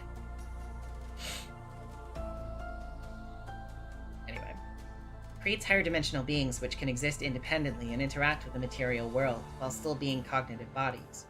I'm talking about turning souls themselves into living beings and advancing them to the next stage of life. The next stage? That does sound incredible. Ilya, even if they all do different things, the magics are supposed to be a path to the root, aren't they? What does this have to do with the Holy Grail? Yeah, the root is definitely mentioned in Kara no Kyokai. So I do know about that at least. To begin with, there's only one territory in Japan that can activate magic. Fuyuki boasts first-rate ley lines, but it lacks any quirks that would let it connect to the root. Yes, this place isn't distorted enough to reach it, so a hole is opened instead. If there's no road connecting to the root, then you just need to break down the walls, right? And the Holy Grail War is the act of breaking that wall. Collecting enough magical energy to grant any wish is part of that process, but the Einsburns only view it as a secondary benefit. In fact, it's just advertising to lure in masters to serve as sacrifices for the ritual. All the Einsburns needed was a giant magic circle that could store a large amount of magical energy away from the prying eyes of the Mages Association. The Tosaka's patriarch at the time helped them. This has always been a land where the association's reach is limited, and there aren't many places comparable to the Aozaki's land. Ah, the Aozaki's mentioned! Let's fucking go! Oh, I love you, Aoko Aozaki. I love you, Toko Aozaki. To the Ainsburns, Fuyuki was a nearly perfect testing ground with all the conditions they needed. You know the rest. There are 2 Holy Grails. The Holy Grail sleeping in the earth, and the Holy Grail which the Ainsburns prepare. The former is a magic circle that uses the Tosuka's land. We call it the Greater Grail, while the key that the Ainsburns supply each time is the Lesser Grail. The Greater Grail manages the Holy Grail war system, while the Lesser Grail collects the souls of defeated heroic spirits and serves as a core to power the Greater Grail. Once enough souls are saved up to activate the Greater Grail, it uses the souls of the visitors from the outside, heroic spirits, to open the hole. Once their roles complete and they return to the throne they came from, the small opening is stabilized by the Greater Grail's power and a path to the root, which can't be reached by humans, opens. Of course, that's just the first step. They can't obtain what they want just because they made an opening. The path to the root's too long. Still, those who obtain the Holy Grail gain access to an unlimited source of magical energy. Nobody's used it yet, because this land is still suffused in an incomparable amount of mana. To a normal mage, that rewards more than enough to call a miracle. Okay, so there's a big magic circle called the Greater Grail, and the Lesser Grail is its activation key. The reason the Holy Grail War takes place every 50 years is to save up enough mana to summon heroic spirits. An individual doesn't have enough magical energy to pull off a summoning like that. Oh. Okay. An individual doesn't have enough magical energy to pull off a summoning like that. The Greater Grail takes 50 years to collect this land's mana without sucking it dry. Once it has enough, it summons heroic spirits and molds them into servants. Actually, did we switch to Ilya there, or is it Rin talking about this? I don't know, it's kind of hard to tell sometimes. Goodness. Sorry, my throat feels a little bit raw, too. This is a big old dump. Phrasing. It's a big old info dump. Ilya, I think. Okay. The summoning comes at a price. They wouldn't respond to the call unless they had something to gain. So the Lesser Grail was created as an offering to them. Of course, it was always a lie. The Ainsburns have only ever wanted the heroic spirit souls. They didn't care about the spiritual cores, they just wanted massive souls. So they came up with the Holy Grail War scheme to trick servants and masters into killing each other. It's a scheme that continues to this day. That only started from the Second War, though. I was taught that during the First War, they wantonly summoned heroic spirits, and Tosuka, Makiri, and Ainsburn all fought over control of them until it ended in a sudden failure. That's why they came up with the current rules, which were applied starting from the Second War. They invited mages from afar, and they all killed each other for the Holy Grail. As long as they had their own servants, the other masters were just obstacles, and it was efficient to have them die in battle. From the perspective of the founding families, it was a legal and convenient way to eliminate the other collaborators. My god. So what, the rule about masters fighting each other was invented because they couldn't peacefully negotiate ownership rights and tried to seize it by force? That's right. But the deathmatch turned out to be an effective way to select the winners. It's like you, Rin. Some servants and masters might have realized they were being lied to, but they still didn't care. After all, they'd still obtain the Holy Grail if they won. Tosuka seems to accept that. In other words, the Holy Grail War ritual wasn't meant to obtain the Holy Grail, but to use it to go outside of the world. It was an attempt to go outside.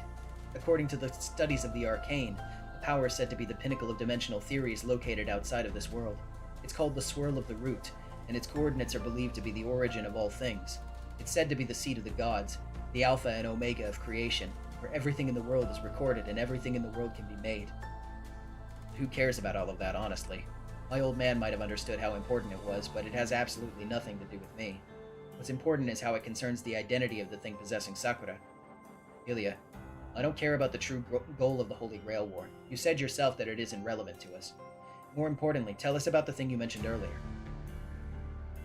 Get back to the plot! Chop chop! Irrelevant! This is magic we're talking about! The third magic, no less!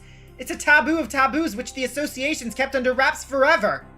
You're a mage too, so you can't just ignore the third— Yes, I can.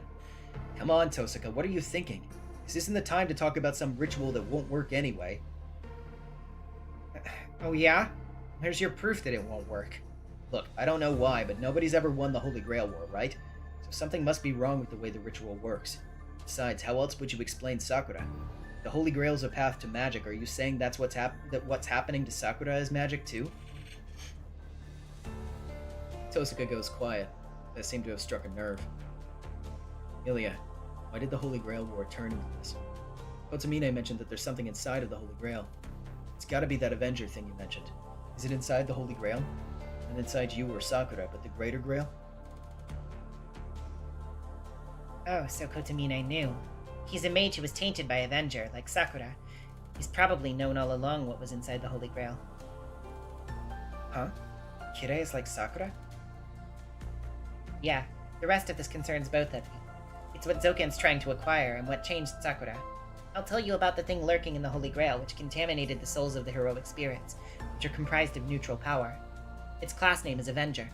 It's a heroic spirit that's on its way to becoming a successful case of the third magic, using the power of the Grail to acquire a shape as a living creature. What? Hang on, then how could anyone say magic is irrelevant? You just said magic. No, Avenger's materialization doesn't use the magic of the Holy Grail. It's a heroic spirit who's always innately had those attributes. It can materialize inside the Holy Grail because it's an Avenger. The Greater Grail's only summoned Avenger, who's capable of using the third magic. The Grail itself isn't capable of using the third magic. So you're saying that it's a monster that could always materialize itself? Oh, that's probably right, actually. So you're saying that it's a monster that could always materialize itself? Can just do the third magic on its own, even if the Greater Grail doesn't manage to activate magic? Yes. It started in the Third War. After failing in the First War and being eliminated early in the Second, the Ainsburns got desperate and summoned a heroic spirit specialized at killing. They obtained an old scripture and used the traditions of another country as a catalyst to summon their most evil demon. They summoned something forbidden in order to kill all the other masters, force the Greater Grail to activate and monopolize the spoils. Its name is Anla Mainyu, an anti-hero of slaughter said to embody all the curses in the world. Anla Mainyu. Hang on. If I recall, Anla Mainyu is the name of an ancient Persian demon. It's the greatest devil of Zoroastrianism, an advocate of evil that's been battling for 9,000 years against the light god safeguarding humanity's goodness. Zoroastrianism contains stories revolving around the conflict between two gods of good and evil. It's one of the first religions to feature the duality of angels and demons. But there's no hero named Anla Mainyu. How could someone bearing the name of a devil king become a heroic spirit? That can't be true, Ilya. The Holy Grail only summons heroic spirits, and if they were able to recreate divine spirit level phenomena, they wouldn't need the Holy Grail. Plus, I don't think there's even a hero named Anla Mainyu. If there was, he'd be a nameless evil spirit who didn't leave a mark on history. He wouldn't have a soul worthy to be summoned by the Holy Grail. Ilya, what exactly did the Ainsburn Master summon? Like I said, Anla Mainyu, absolute evil. It's true that he was nameless and not a literal devil, but a hero bearing the title of Anla Mainyu definitely existed. Yeah, it happened an unimaginably long time ago, in a tiny part of the world. He was a nameless hero who appeared in a village. They didn't know how twisted their creed was. They didn't know why they chose to do what they did. They just lived simple, righteous lives according to their own teachings. They taught people to revere the good, protect the light, and live justly. From the outside, they seemed poor and wretched, but to them, prayers were absolute. That was the single bit of human-like pride they could enjoy when they were treated as less than human. You see, the people of that village genuinely wished for world peace. They prayed for all of humanity to be free from evil so that they could live pure and righteous lives. They prided themselves on being creatures worthy of God's blessings, rejected the many functions humans were born with, such as hunger, slaughter, and extreme love and hate. But it was impossible. Humans aren't free from evil simply because they live pure and righteous lives.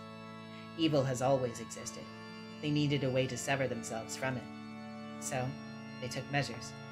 They imagined a way to save not just their tiny world, but all of humanity. It'd be too hard to make all the people in the world do good, so they'd prove the goodness of all humanity, except for one. If one man were to bear the burden of all the evil in the world, then the remaining people could not possibly do evil. They sincerely believed that simple, childish idea. They chose a young man to be the sacrifice. They captured him and carved all manner of curses into his body. They charged him with every crime known to man and blamed him for all evil deeds. That was the end. In their tiny but complete world, the ultimate evil was born. They cursed, scorned, and feared him, all while revering him. They thought we are pure and just. If all the evil in the world is there, then we can only be good no matter what we do. Genuinely believing that it was for the good of all humanity, they created a devil. To prove the goodness of all the people in the world, they killed a young man until he broke. No, they refused to put him out of his misery until his life ran out. They gave him the name of a devil who corrupts humans. He was given the name Anla Mainyu, and was unreasonably hated and killed as the enemy of humanity. I don't know if their process turned him into an actual demon, but everyone in that village believed it, so they treated him that way. They hated and feared him, all while revering him as their proof of salvation, who proved the goodness of all humans. He saved everyone while being despised and cursed. His existence alone was a justification for other people to be forgiven, no matter what evils they committed. Yeah, the methods might be wrong, but he did save everyone. To the villagers, there could be no greater hero. That's how a hero was born. He was hated and hated until he lost himself and truly became what they thought he was, a pitiful sacrifice who professed his evil in place of people throughout the world. That is the anti-hero, Anla Mainyu. He was just a regular person whom they labeled as all the evil in the world without gaining anything from it. In Zoroastrianism, Anla Mainyu is the king of devils who approves of 6 billion evils. The young man was buried as an embodiment of that evil, created to be a curse, a wish given form by people with primitive beliefs. Ilya coolly describes an ancient event with neither irony nor disdain. An anti-hero. Kotomine told me what it meant shortly after this war began. But if what Ilya is saying is true, the guy who became Anla Mainyu would still bear the evil of humanity. It would be the reason he exists, if that's why he was treated as a hero. A heroic spirit blamed for the sins of 6 billion people. If someone like that was summoned, only slaughter would follow. He'd hate humanity, and the people around him decided that he was evil anyway. Anla Mainyu. Someone crowned with the name of a devil taking revenge on the people who turned him evil. No. Is he using Sakura to carry out the duty that people wanted from him? Avenger. I understand what Anla Mainyu is now. Why is it inside the Holy Grail? I mean, isn't he just a human? Even if people label and treat him as a devil, his powers would be no different from a regular person. There's no way someone like that could turn into a monster who eats entire towns. Yeah, Anla Mainyu is human. The version of him that people forced into becoming a heroic spirit is him too. Nothing should have gone wrong, actually. The Ainsburns summoned Anla Mainyu in the Third War. Sorry. But the heroic spirit they got was incredibly weak. The anti-hero was beaten early on, and he was the first to be absorbed into the Holy Grail. The Ainsburn Master lamented that. They wondered how some person no different from a normal human could be a world-destroying devil. In fact, that heroic spirit was just a human. He was a human who simply resented the world. He was a human whom the world wanted to be evil. He never had any power of his own. He was an impossibility created by the feelings of those around him. When the Holy Grail absorbed that, everything got flipped on its head. The Holy Grail grants people's wishes too. After servants are defeated, they return to the Grail as unfocused power and wait for it to be released. They lose their personalities as heroic spirits and serve only to be the omnipotent power of the Holy Grail. But Anla Mainyu was different. He didn't become a hero on his own. It was made into one by the wishes of people around him. He was an existence which people wished to be evil, regardless of his own personality. No. Don't tell me. Yes, the Holy Grail's a chalice which grants wishes. He was just a human, not even human. It was always the wishes of the people, without any gender or personality. And that's why, the moment of the Holy Grail absorbed Anla Mainyu, it accepted a wish. He's a being which wouldn't have existed otherwise. That heroic spirit fabricated from a selfish wish was finally born as the figure that people wished for, in the Holy Grail that grants people's wishes. 5 centuries of the Makiris and the 1,000 years of the Ainsburns are child's play, next to humanity's ideals which they've wished upon for over 2,000 years since the Age of Gods. That's the true identity of the Shadow. something that's trying to finally take form as a heroic spirit. And Lamainu fed on the servant's colorless power to manifest its shell, all the evil in the world. Be evil. He's gradually developed as a servant who would curse 6 billion people, who possesses the ability to curse 6 billion people. So you're saying that he's already taken control of everything in the Holy Grail? No, that any wish it grants is predetermined? And that what happened in the Fourth War was a way to fuel his wish to have a shape? Yes. I don't know how much Kiritsugu knew about the servant Anramainu, but Kiritsugu saw the Shadow attempting to escape the Holy Grail as a threat and destroyed the Lesser Grail. He made the right choice. No matter who Anramainu was in the past, the Anramainu incarnated by the Holy Grail is very real. As all the evil in the world, he will be a demon king who kills people as long as he lives. Still, Kiritsugu's decision prevented Anramainu's birth and left it inside the Greater Grail. Kotomine and Sakura each received some of it. Zoken has probably realized that an almost incarnated servant is inside the Holy Grail. That's why he planted a piece of its body in Sakura to link her to the servant inside the Holy Grail. He made Sakura a master so that she can control it if it ever emerged from the Holy Grail. Whatever Anramainu is, it's still a servant. A servant can't defy its master no matter how strong it is. Oh, okay. Okay. Sorry, Rin's sprite moved, so I thought she started talking. Whatever Anramainu is, it's still a servant. A servant can't defy its master no matter how strong it is. That's Zoken's goal. He's going to use Sakura as bait to reel in Anramainu. Wait, does that mean Sakura is contracted with Anramainu? It's insane. When she takes control of Anramainu... wait, okay. Sorry. It's insane. If she takes control of Anramainu, Sakura won't be able to endure her shadows, Anramainu's magical contamination. Anramainu has changed so much while it's inside the Holy Grail. Oh my god. I actually can't tell who's talking here. Like, at all.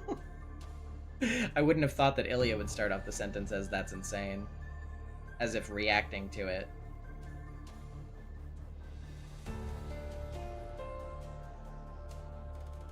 I don't know if anybody knows for certain, but...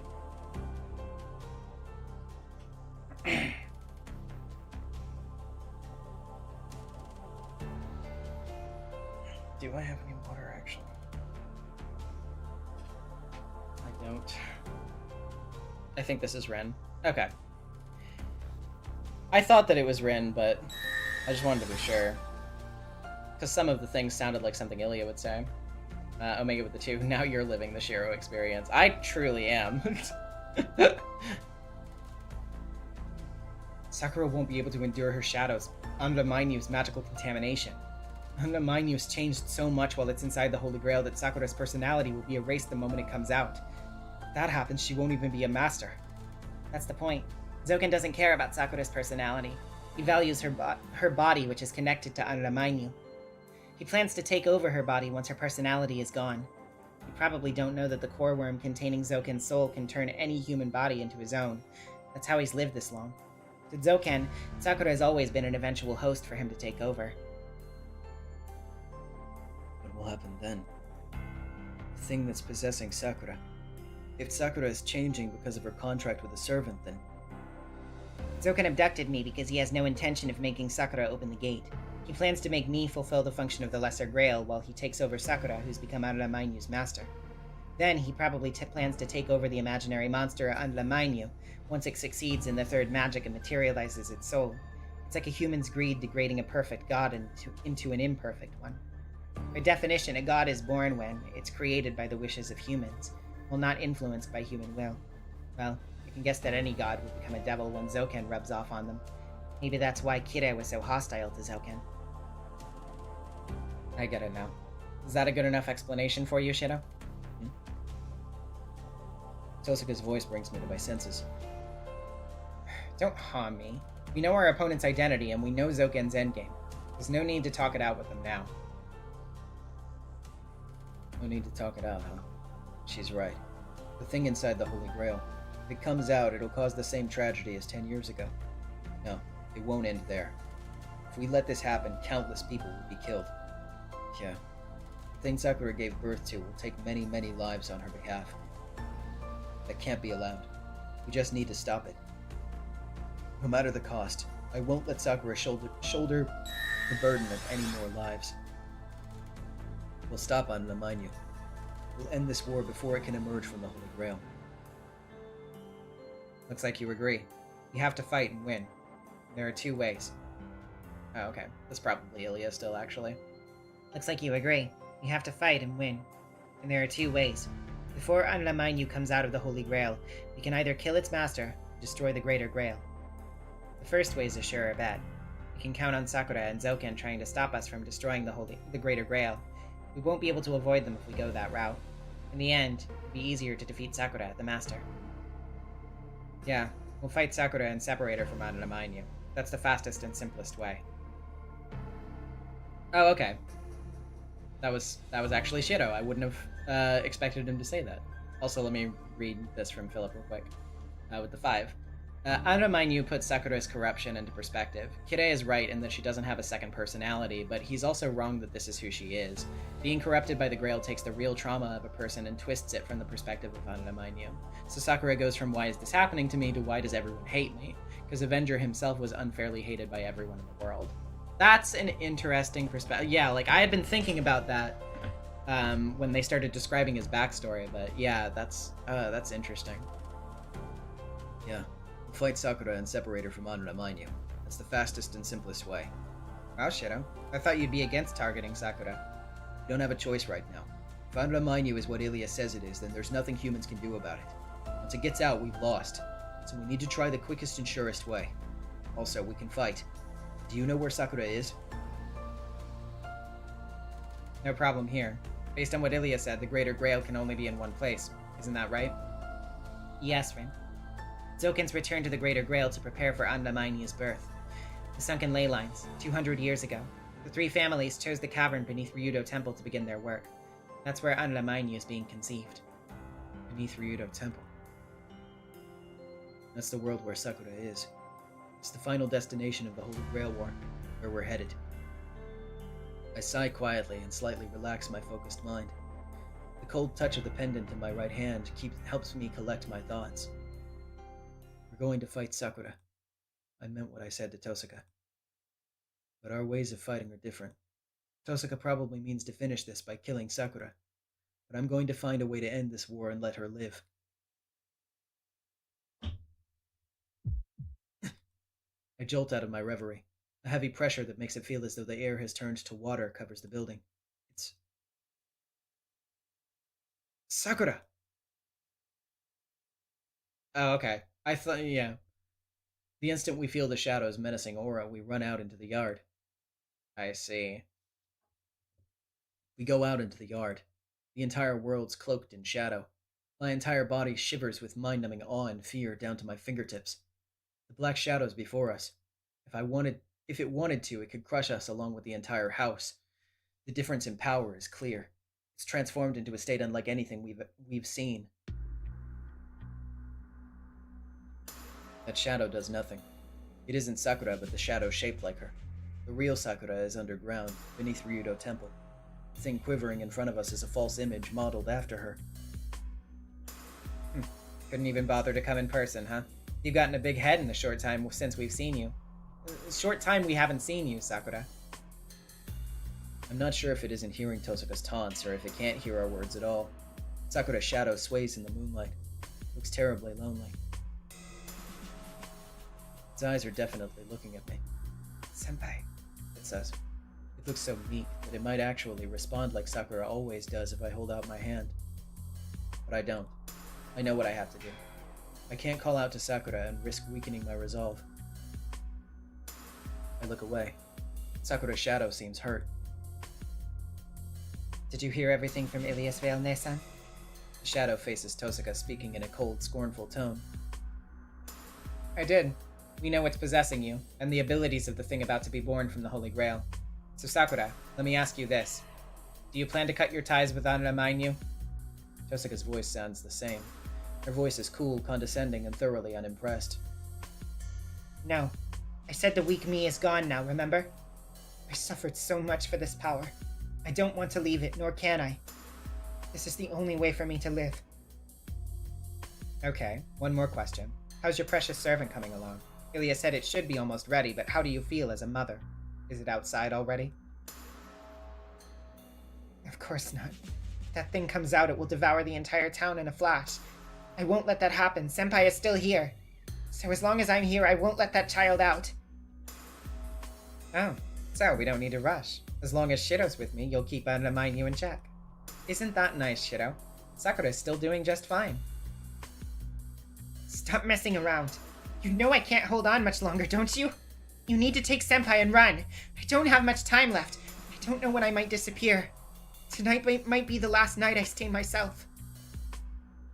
That's why I'm here to warn you. Nei-san? Oh, okay. That's why I'm here to warn you. Nei-san, take Senpai and run somewhere far away. If you can do that, then I feel safe taking the child down with me. Sakura said she'd take it down with her. Tosaka's shoulders tremble slightly. Does she believe Sakura, or... You say you don't know when you'll disappear. You're mistaking that for not knowing when you won't be able to hold back, Sakura. Nei-san. Fine, whatever. I don't know how you plan to take Anamanyu down with you, but you'll be free to kill yourself if Shiro and I leave, right? You'll die for us, along with the servants in the Holy Grail whose power you've inherited. Yes, so please run. I don't want you to see me change. I'll be okay as long as Senpai goes away. So please don't chase after me anymore. She makes a determined plea. Sakura's shadow could kill me at any second, but she's earnestly asking me not to chase after her. I can't honor that wish. I refuse to leave her and run, and I won't let her kill herself either. So, we're going over there. We're coming to kill you. Tosaka severs ties with her blood sister. Makes sense, doesn't it? As the Tosaka mage, I can't let you be. I also don't trust you to kill yourself. Have you noticed how you don't make any sense, Sakura? You're telling me to run even though you want to kill me.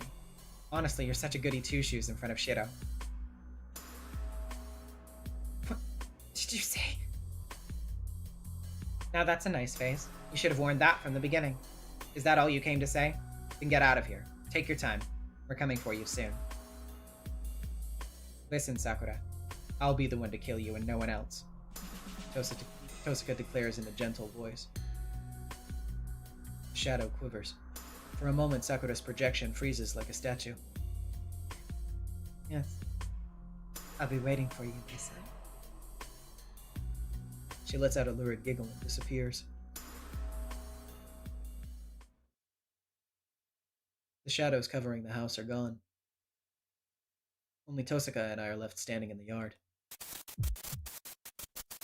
I feel dizzy. I meant to keep my focus, but seeing Sakura apparently shook me. It seems that Sakura isn't the only one running out of time. Shiro, you heard Sakura. What about you? I won't stop you if you want to leave town. I'll be taking the jeweled sword first, though. You don't need to ask. I'm gonna keep fighting, and I'll project that sword for you. We're working together, remember? I'll back you up when there's anything you can't do. Okay, that's fine. Do you get it, though, Shiro? Going with me means killing Sakura. That goes for the jeweled sword, too. You need to provide me with a weapon to kill her. Yeah. Definitely contradicting myself by making the jeweled sword. We can't beat Sakura right now, and I already promised that I'd make it. If you need me to project the jeweled sword to fight Sakura's shadow, then it has to be done. So, you're... Yeah, I'm the opposite of you. I'm going to save Sakura and end this war. I promised that I'd be her hero. Even though letting Sakura live means you're going to kill everyone else? That isn't set in stone yet. There should be a way to help Sakura without causing any more deaths. I'm not so sure. Sakura has already killed many people. Saving someone like that's still what you'd call being a hero? Hero, Shiro? She alludes to something critical. It's an inescapable sin. Her words drive into my chest, and I finally say, yeah, I'll protect Sakura, even if she stops being human. I'll protect her from everything, including the version of her that wants to kill herself. That's all I want to do. That's what it means to be on her side. I proudly voice my feelings. You are so shameless. I nod shamelessly. Okay, I didn't think you'd listen to me, but you're this stubborn? Honestly, I give up. Where are you going, Tosuka? I need to get ready for the fight. I need to get ready to fight, obviously. Sakura warned us because she really is at her wit's end. We need to hurry. Well, yeah, but we're not done talk. The conversation is over. You said that you'd protect Sakura as long as you live. Fine, I won't say anything about it anymore. Go struggle as much as you want. Oh, wait, okay. Fine, I won't say anything about it anymore. Go struggle as much as you want. Where did all of her tension go? Tosuka seems to be pouting, strangely enough. Don't get the wrong idea. This is our deal to have you make the jeweled sword. As long as you keep trying, I'll let you decide how to deal with Sakura. I won't step in until you can't move anymore. No complaints there, right? You might be able to save her if you work hard enough. With that parting remark, Tosuka goes off to the guest house. As I watch her leave, a big part of the anxiety gripping my chest seems to melt away. We're thinking in opposite directions. Tosuka still wants to help Sakura. She feels comfortable trusting me to do it. We both love Sakura.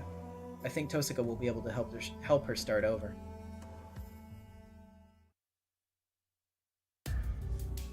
It's 10 p.m.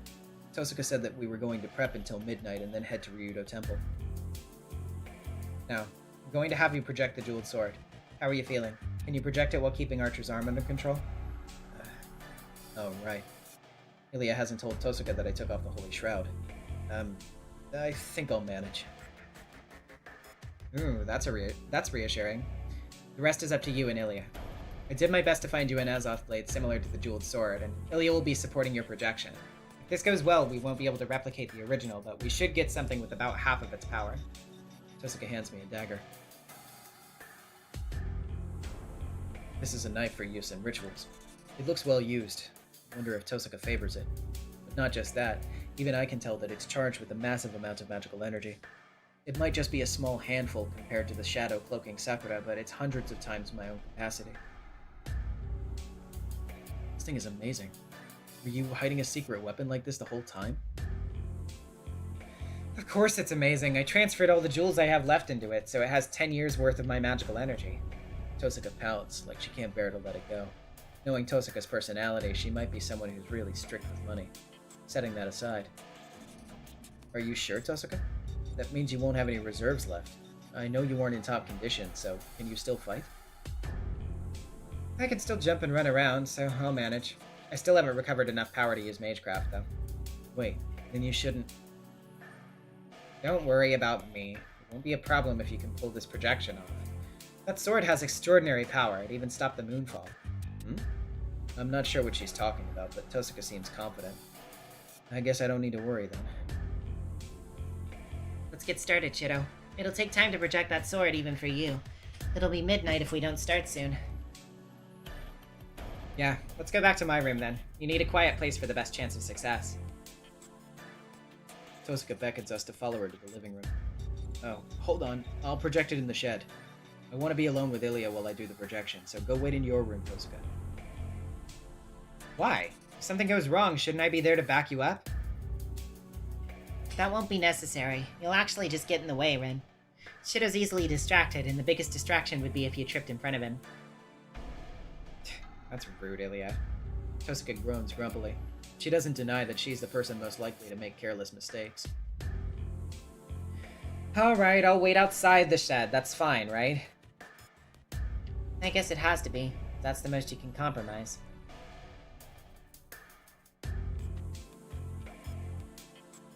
Rin, if you want to replicate the jeweled sword, then don't come in until I tell you to.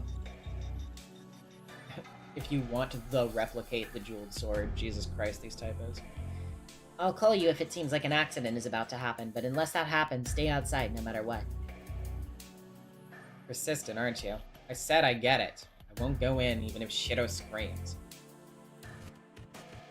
The two of them casually bring up some very concerning examples. Come on, Shido. Ilya enters the shed. I follow her when something hits me. Tosuka, can I have this sword? I mean, you're about to use it for the projection. The Azoth blade will be gone once you make the jeweled sword. Oh, right. The jeweled sword belongs to you, so can I have this instead? It might break if I fail, and I can't concentrate when I think of you getting mad at me for breaking something you own. Fine. If it makes you feel better, you can keep the Azoth blade. Thanks. It'll pep me up.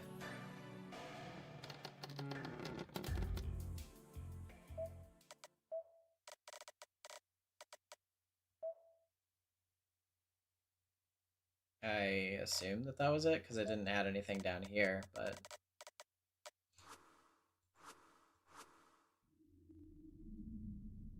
I closed the door. I can't let Tosaka see what's next. She probably wouldn't stop me, but she would definitely feel responsible. The only way to alleviate that is to get her ex post facto approval with a sorry I actually used it once the Holy Grail War's over. Ready, Shido?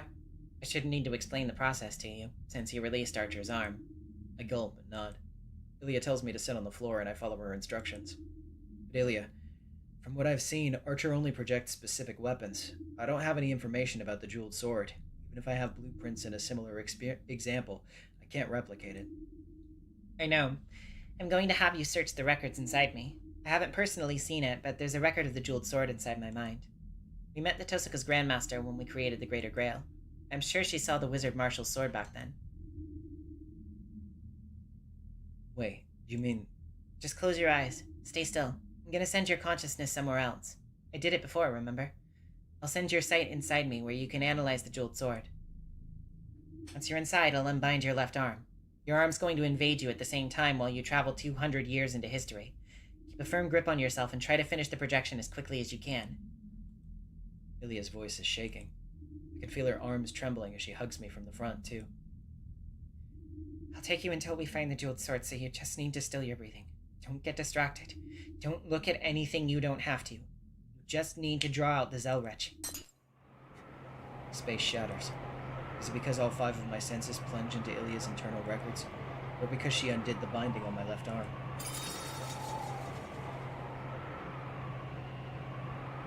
There's no pain. My pain perception plunges into layers of spinning pain, but it's eroded by damage to my body which doesn't correspond to the pain. I don't know where I am. I don't know who I am. I don't know what this means. It's a giant circuit. Dozens of layers of crests adorn a stone mortar over 50 meters in radius. It's like I'm looking out across the landscape of Arizona through a huge telescope.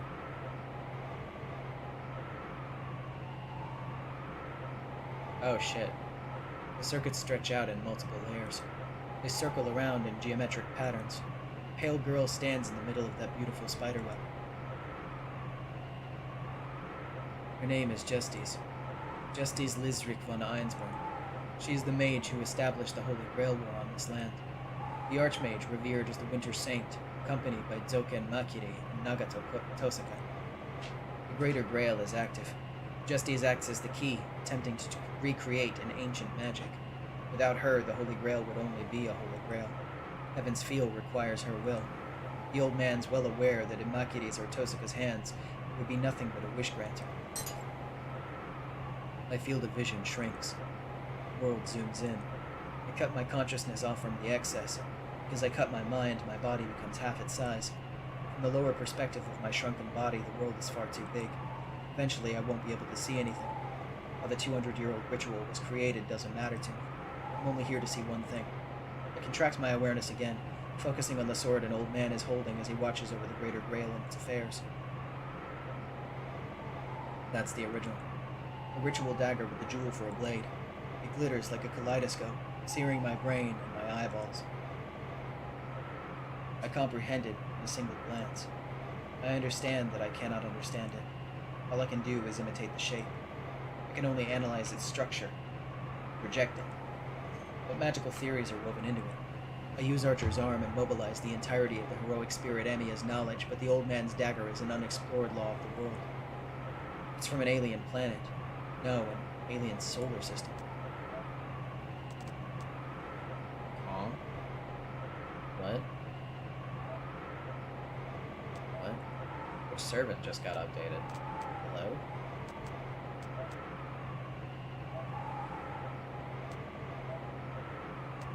What servant just got updated?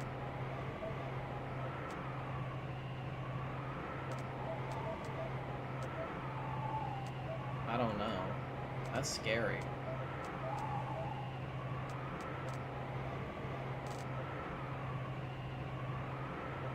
It said servant data, not weapons data.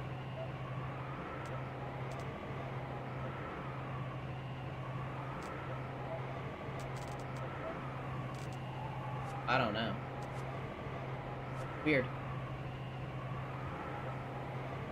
The old man embodies common wisdom from the far future, which our young species has yet to reach.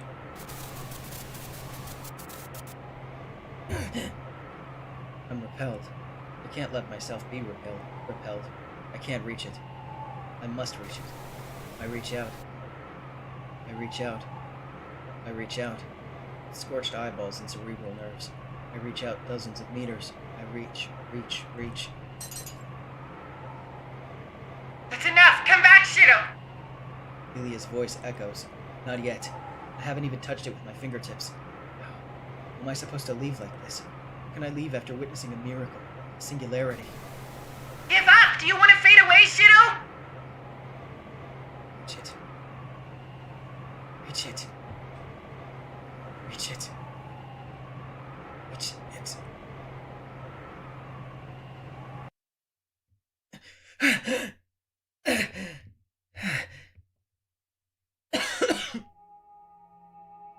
Shido!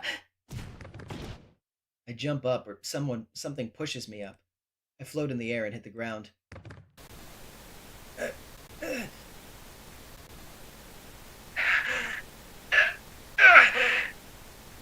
My left arm, in pain.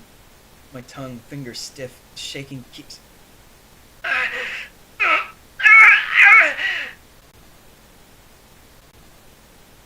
Come on! Out! The shroud back! A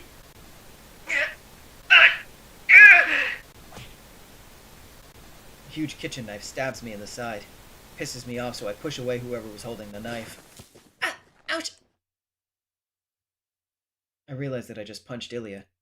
Sorry, Ilia, I brush off the dust and stand up. Thank goodness. Luckily, I didn't injure her. You idiot! I told you not to look at anything unnecessary! Good grief. I'll forgive you because it went well, but you'd better listen to what I say next time. Ilia scolds me, jabbing an accusing finger at my nose. Oh, I realize what she's talking about and look down at the hard sensation in my left hand. Ooh. I projected it.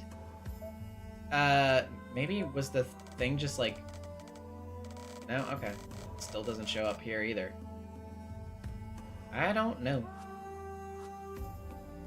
I pulled it off, but it looks somewhat different than what I saw in the record. In fact, I can't feel a speck of magical energy from this sword. Tosaka's Azoth blade would have been cut dozens of times better than this. The blade doesn't even look capable of cutting anything. I have a lot to scold you about, but good work, Shido. That was a perfect projection. Flawless display of sword creation. It still doesn't feel quite real. What is this thing? I'm not sure I trust it. It's good enough. Only the Schweinorg lineage can use that sword. It's a magical sword unlike any other. I guess you could call it fate. Say that again? Sakura is blessed by the third, while Rin's going to operate the second at a young age. If the association knew about this, they'd do more than just investigate. It'd turn into a court battle against every single department. Ilia chuckles. This dagger is that amazing, huh? Yeah, to be exact, it's the multi-dimensional phenomenon. Jeweled sword Kisher Zelrech Schweinorg. It was the favorite weapon of the wizard marshal, called the jeweled sword Zelrech. It's been passed down to the Tosakas as an heirloom. Still, the Tosakas only inherited the blueprints, not the jeweled sword itself. And it's a homework assignment from a magician that the Tosaka mages still haven't managed to finish after generations. Homework from a magician? Wait, the Grandmaster Tosaka mentioned is a magician? Yeah, but Zelrech is an eccentric who interacts with the everyday world especially often for a magician, so he has other disciples. I think Zelrech isn't in this world at the moment, but he might pop in for a visit once he hears that Rin's managed to make the jeweled sword herself. Huh? Not in this world? Pop in for a visit? She makes him sound like some kind of wanderer who travels around for fun. But I got careless. My vision gets hazy when I relax. I clench my right hand and let the pendant dig into my torn skin. It keeps me awake. I try to steady my breathing without letting Ilya notice. My limbs. I can still feel my limbs. Thank goodness. I was afraid I'd lose something even after even one projection. I'm still not missing any part of my body. My brain still works. The fact that I still know who I am is the strongest evidence of that. I should be able to manage one more projection. Not that I should try. I'm going to save Sakura using a different way than Tosuka. Now that I have Archer's arm for the first time, I can... Like that. Basically the Grandmaster's jewel... Parallel worlds, so people give him nicknames like... Or Jewel Grandpa, or Kaleidoscope, or... Tosuka?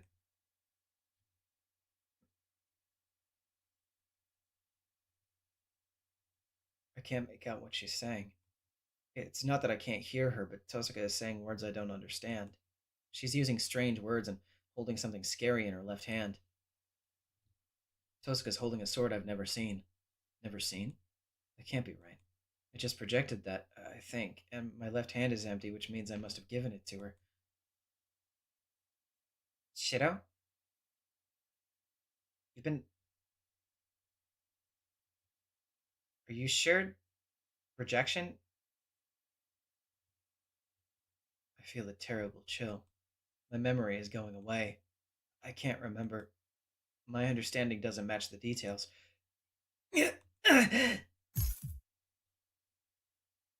I clench my right hand hard. Blood drips, but I finally manage to focus my eyes. Tosuka. I stand up. My limbs feel light compared to my disconnected head. They're so light that I suspect my insides are empty. Don't give me that. Ilya and I are going to try something, so settle down and... Hey, what's happened to your hand? Tosuka rushes over to me. She moves shockingly slowly. Huh?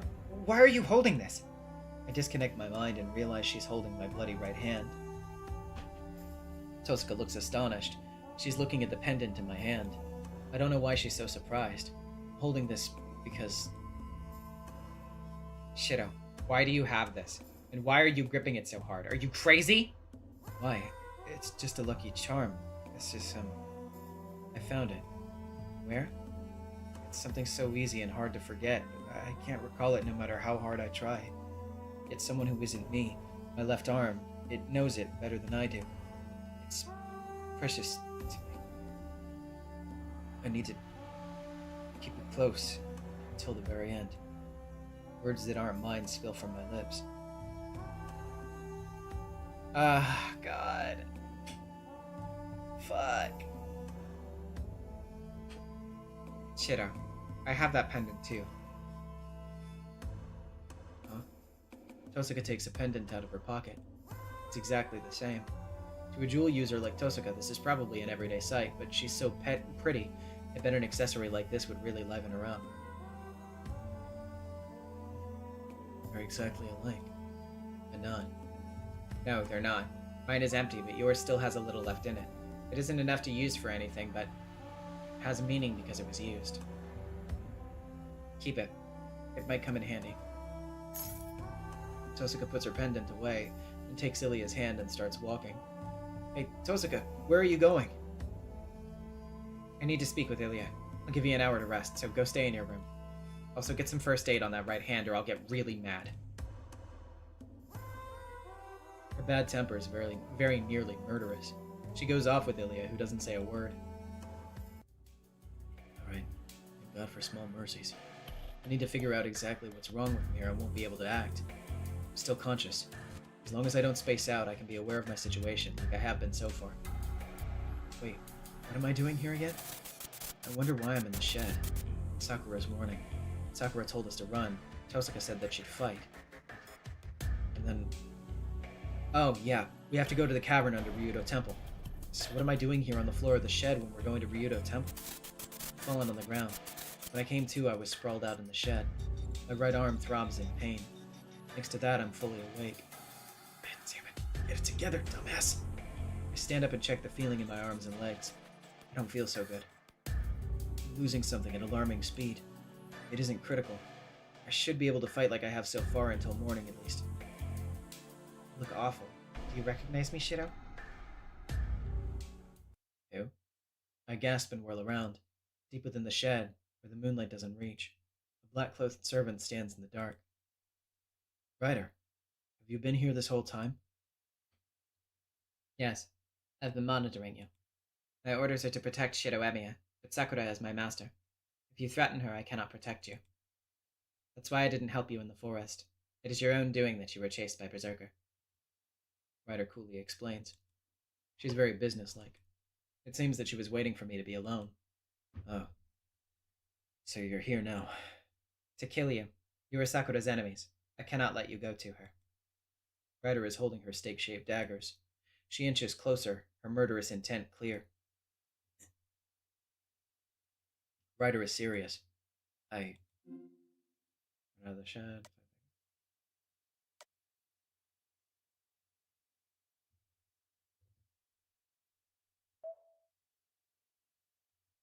I knew this question was coming eventually.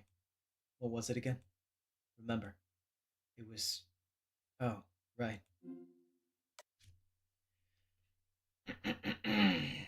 God.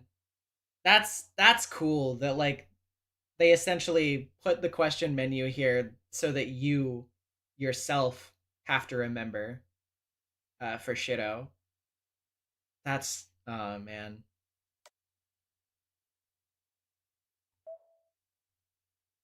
I remember. Before Ryder asked me a question under the stars. She wanted to know whether I'd be on Sakura's side until the very end, no matter what. I couldn't answer back then, but now I can say it with pride. Ryder, I know Sakura is important to you.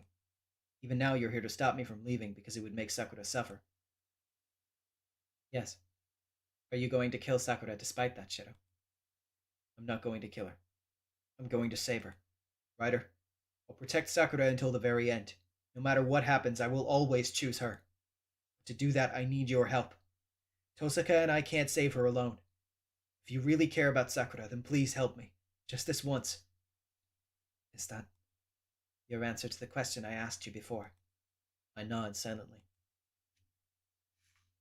Very well. But I will not participate in a battle with no chance of victory. What do you expect me to do, Shido? What I expect Ryder to do? There's only one thing. Out of all the servants in this war, Ryder is the only one with a noble phantasm that can resist Saber's noble phantasm, which is Sakura's most powerful card. I have a question for you first. Can you use your noble phantasm right now? Yes.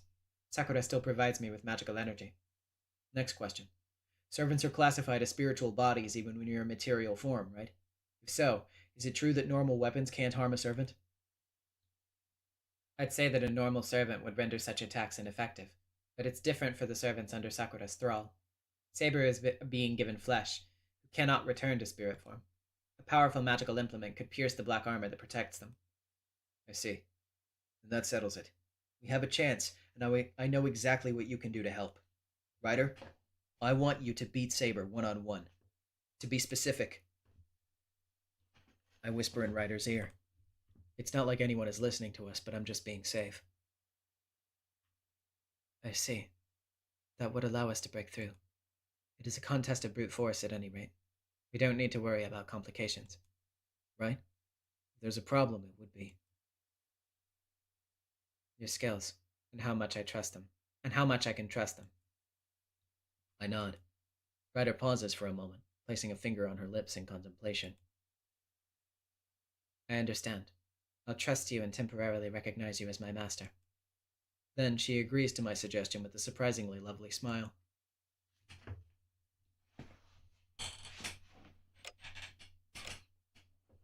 Damn!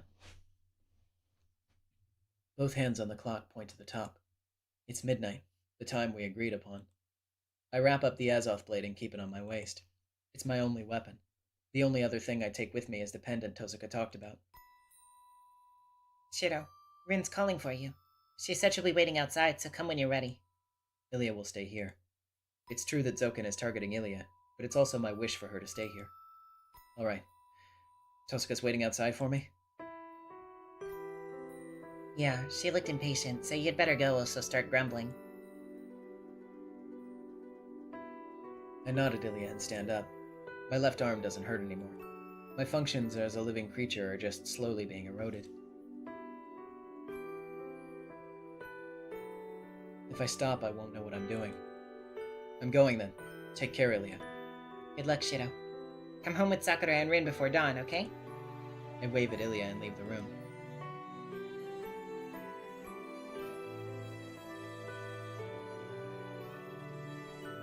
The living room is silent. 10 years. So much has happened here. I've made a lot of memories.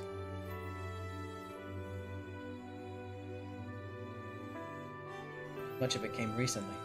This morning's scene became so familiar to me over the last year and a half.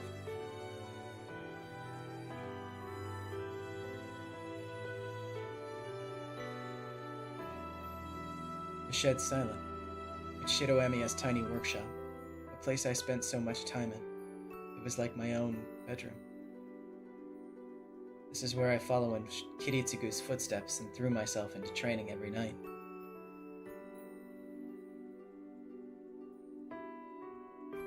When I fell asleep here, sometimes she would come to wake me up.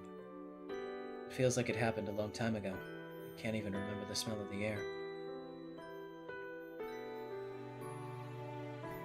The bedroom is silent. It's a guest room that's only been used for the last several days. There aren't any memories here. I did read that right. Yeah. But it reminds me of Sakura. I sigh and lean against the wall. I can't remember. I can't remember anything that happened in this house, or anything I've experienced. And yet, when I walk through these rooms, Sakura's face clearly comes to mind. I can't believe how much Sakura means to me. It's a struggle to just stay conscious. The memories are all over the place. The 10 years I've spent in this house are turning into a haze. There's something I still remember well. No matter what else I'll lose, the memory of Sakura will always be fresh in my mind.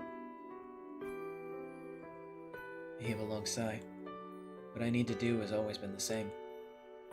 Alright, let's go, Sakura. I anchor my disconnected mind and leave Sakura's room. I leave nothing behind. Once we made a promise here. We knew we couldn't keep it. We said it to encourage each other. I'll make it again right now. It was a small glimmer of hope that we'd somehow go somewhere together.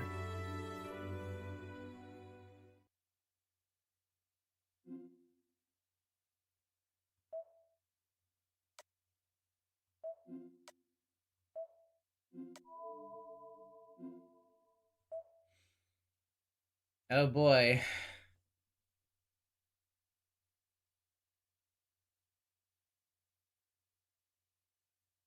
All right.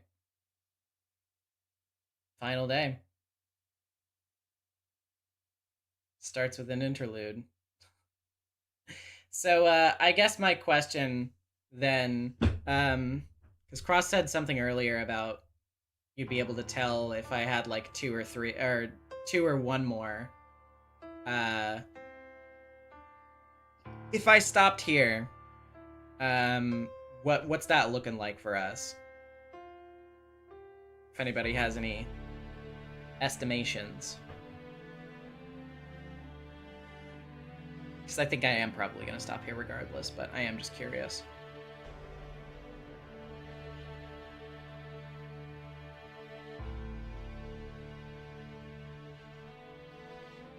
You almost certainly can beat it next stream, just probably need to go an hour longer. Okay. I see. We stop here, it'll take 3 hours, the rest of Heaven's Feel, and 1 hour from last episode. Okay. So, then yeah, I guess the next one will be the end of Heaven's Feel then. Well. Okay. I'd say do the interlude first. How long is the interlude? Do you guys know?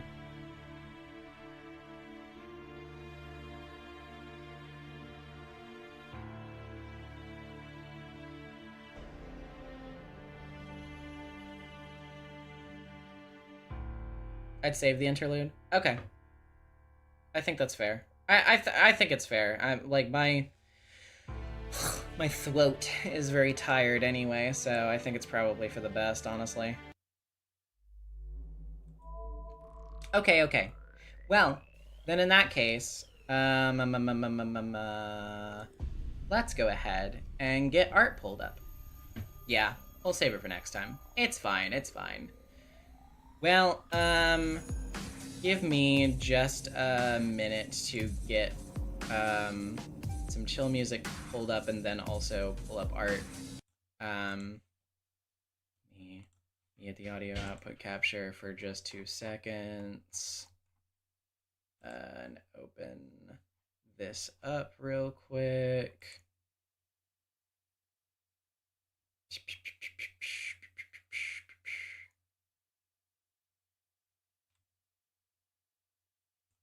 Okay, that should be good. All right. Anywho, I will pull up art now. So give me just a second. Whew. Yeah, it's official. I've definitely been enjoying it a lot. I definitely think as we've started to ramp up toward the end of the route here, like I've become sort of more like reinvested. You know, when it was getting a little bit slow in the middle, it was kind of like it was starting to drag a little bit. But now that we've gotten to all this stuff, I'm like, okay, I'm back on board. We're going good. Very excited. Oh my god, if these windows could stop lagging like hell, that'd be nice.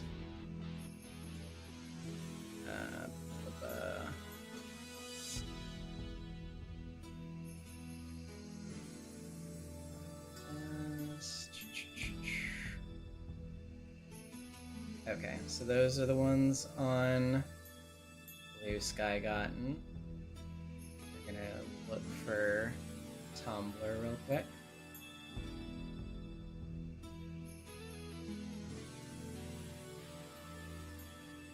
Oh my god. Jesus. There we go. God, the lag is killing my ass right now. Opinions so far on your personal choice for best girl and best boy? I mean, like, boy-wise, it's, you know, it's gotta be Shido, right? Like, there's not really that many choices regardless, but, I mean, you know, I just feel like you gotta give it to him at this point. Regardless of the problems that I've had with Shido throughout the game, I feel like there's just no other way to put it. As for, girl, Sakura is really high up there. I personally still like Rin the most, like in terms of just personal taste and like, you know, just the kinds of characters that I enjoy and am compelled by, but Sakura is definitely up there.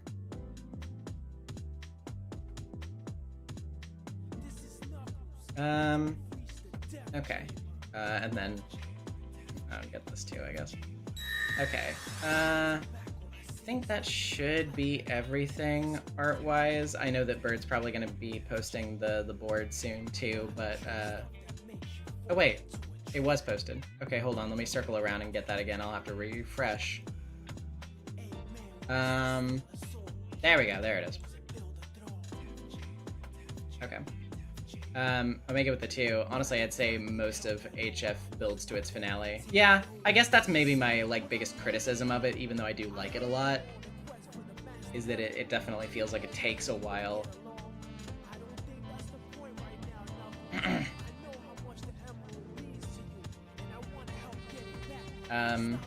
No, yeah, I would absolutely say that it's official. Like, Sakura, especially towards the end of Heaven's Feel, has definitely, like, risen the ranks quite a bit.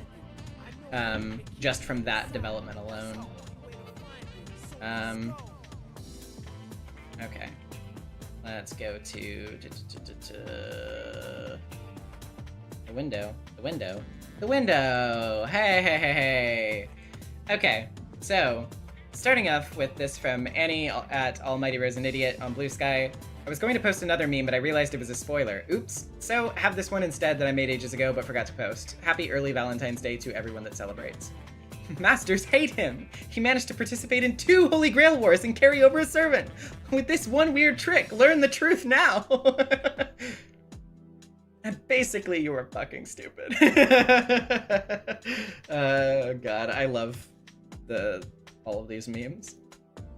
Very good, very good.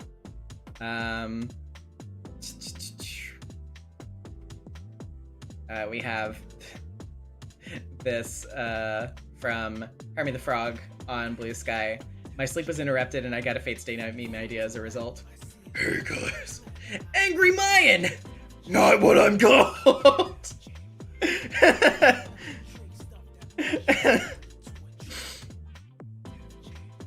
Very good.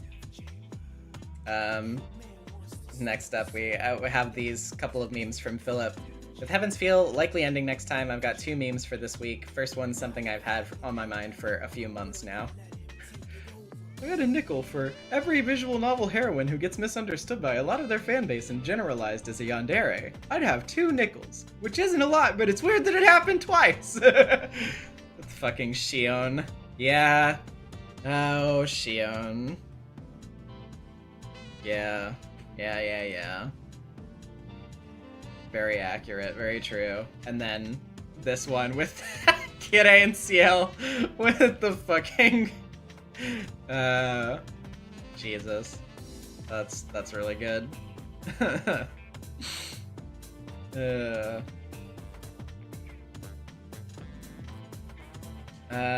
Next up, we have this submitted by Hersher of Autism on Tumblr. Made a whole Tumblr account to post this. Behold my Mario Paint masterpiece. I also decided to add Gilgamesh and pluralize the caption accordingly. Edit. Also added Zoken. The bald one. The bald one. Jesus. That's awesome.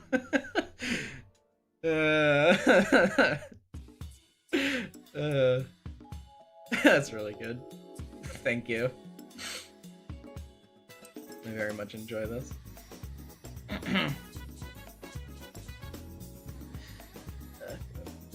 hair real quick. Okay. Kuroi. Well, I shouldn't say anything if there are people in here who haven't read Higurashi, but... Well, anyway. Next, on the Discord from Niesna, the idea of having nothing for a stream makes me sad since it's how I can be on it in a small way despite having to sleep through it. So I did mini sprite edits based on Fire Emblem 4 characters that I haven't made before. Ilia is a shaman, a light magic class to represent how she's a well-made grail, unlike Sakura. And Swordmaster Shido, self-explanatory, plus something I spoiled so you can ignore it if we don't get to that point in the stream. The class is Dark Mage. Which, yes, we did get to it, so I can show that. It's this for Sakura. Yeah, these are really cool. I like this a lot. Very well done.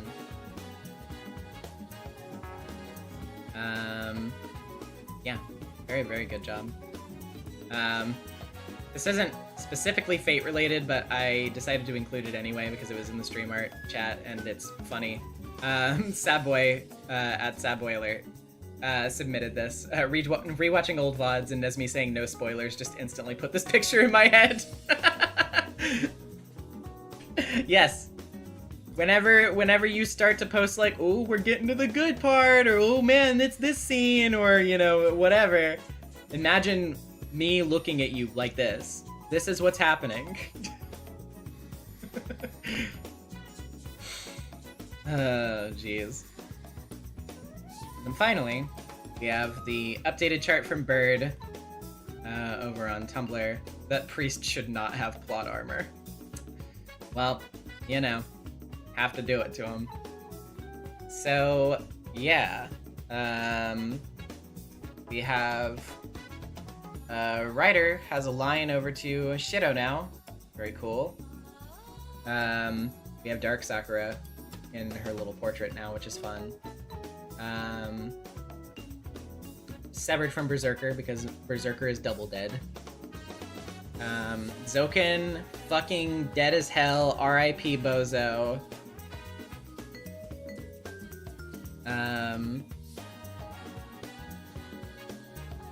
Yeah. Yep. Well, I guess that's everything. Oh yeah, and I get obviously Assassin severed from Zoken now as well. Well. Lot happening.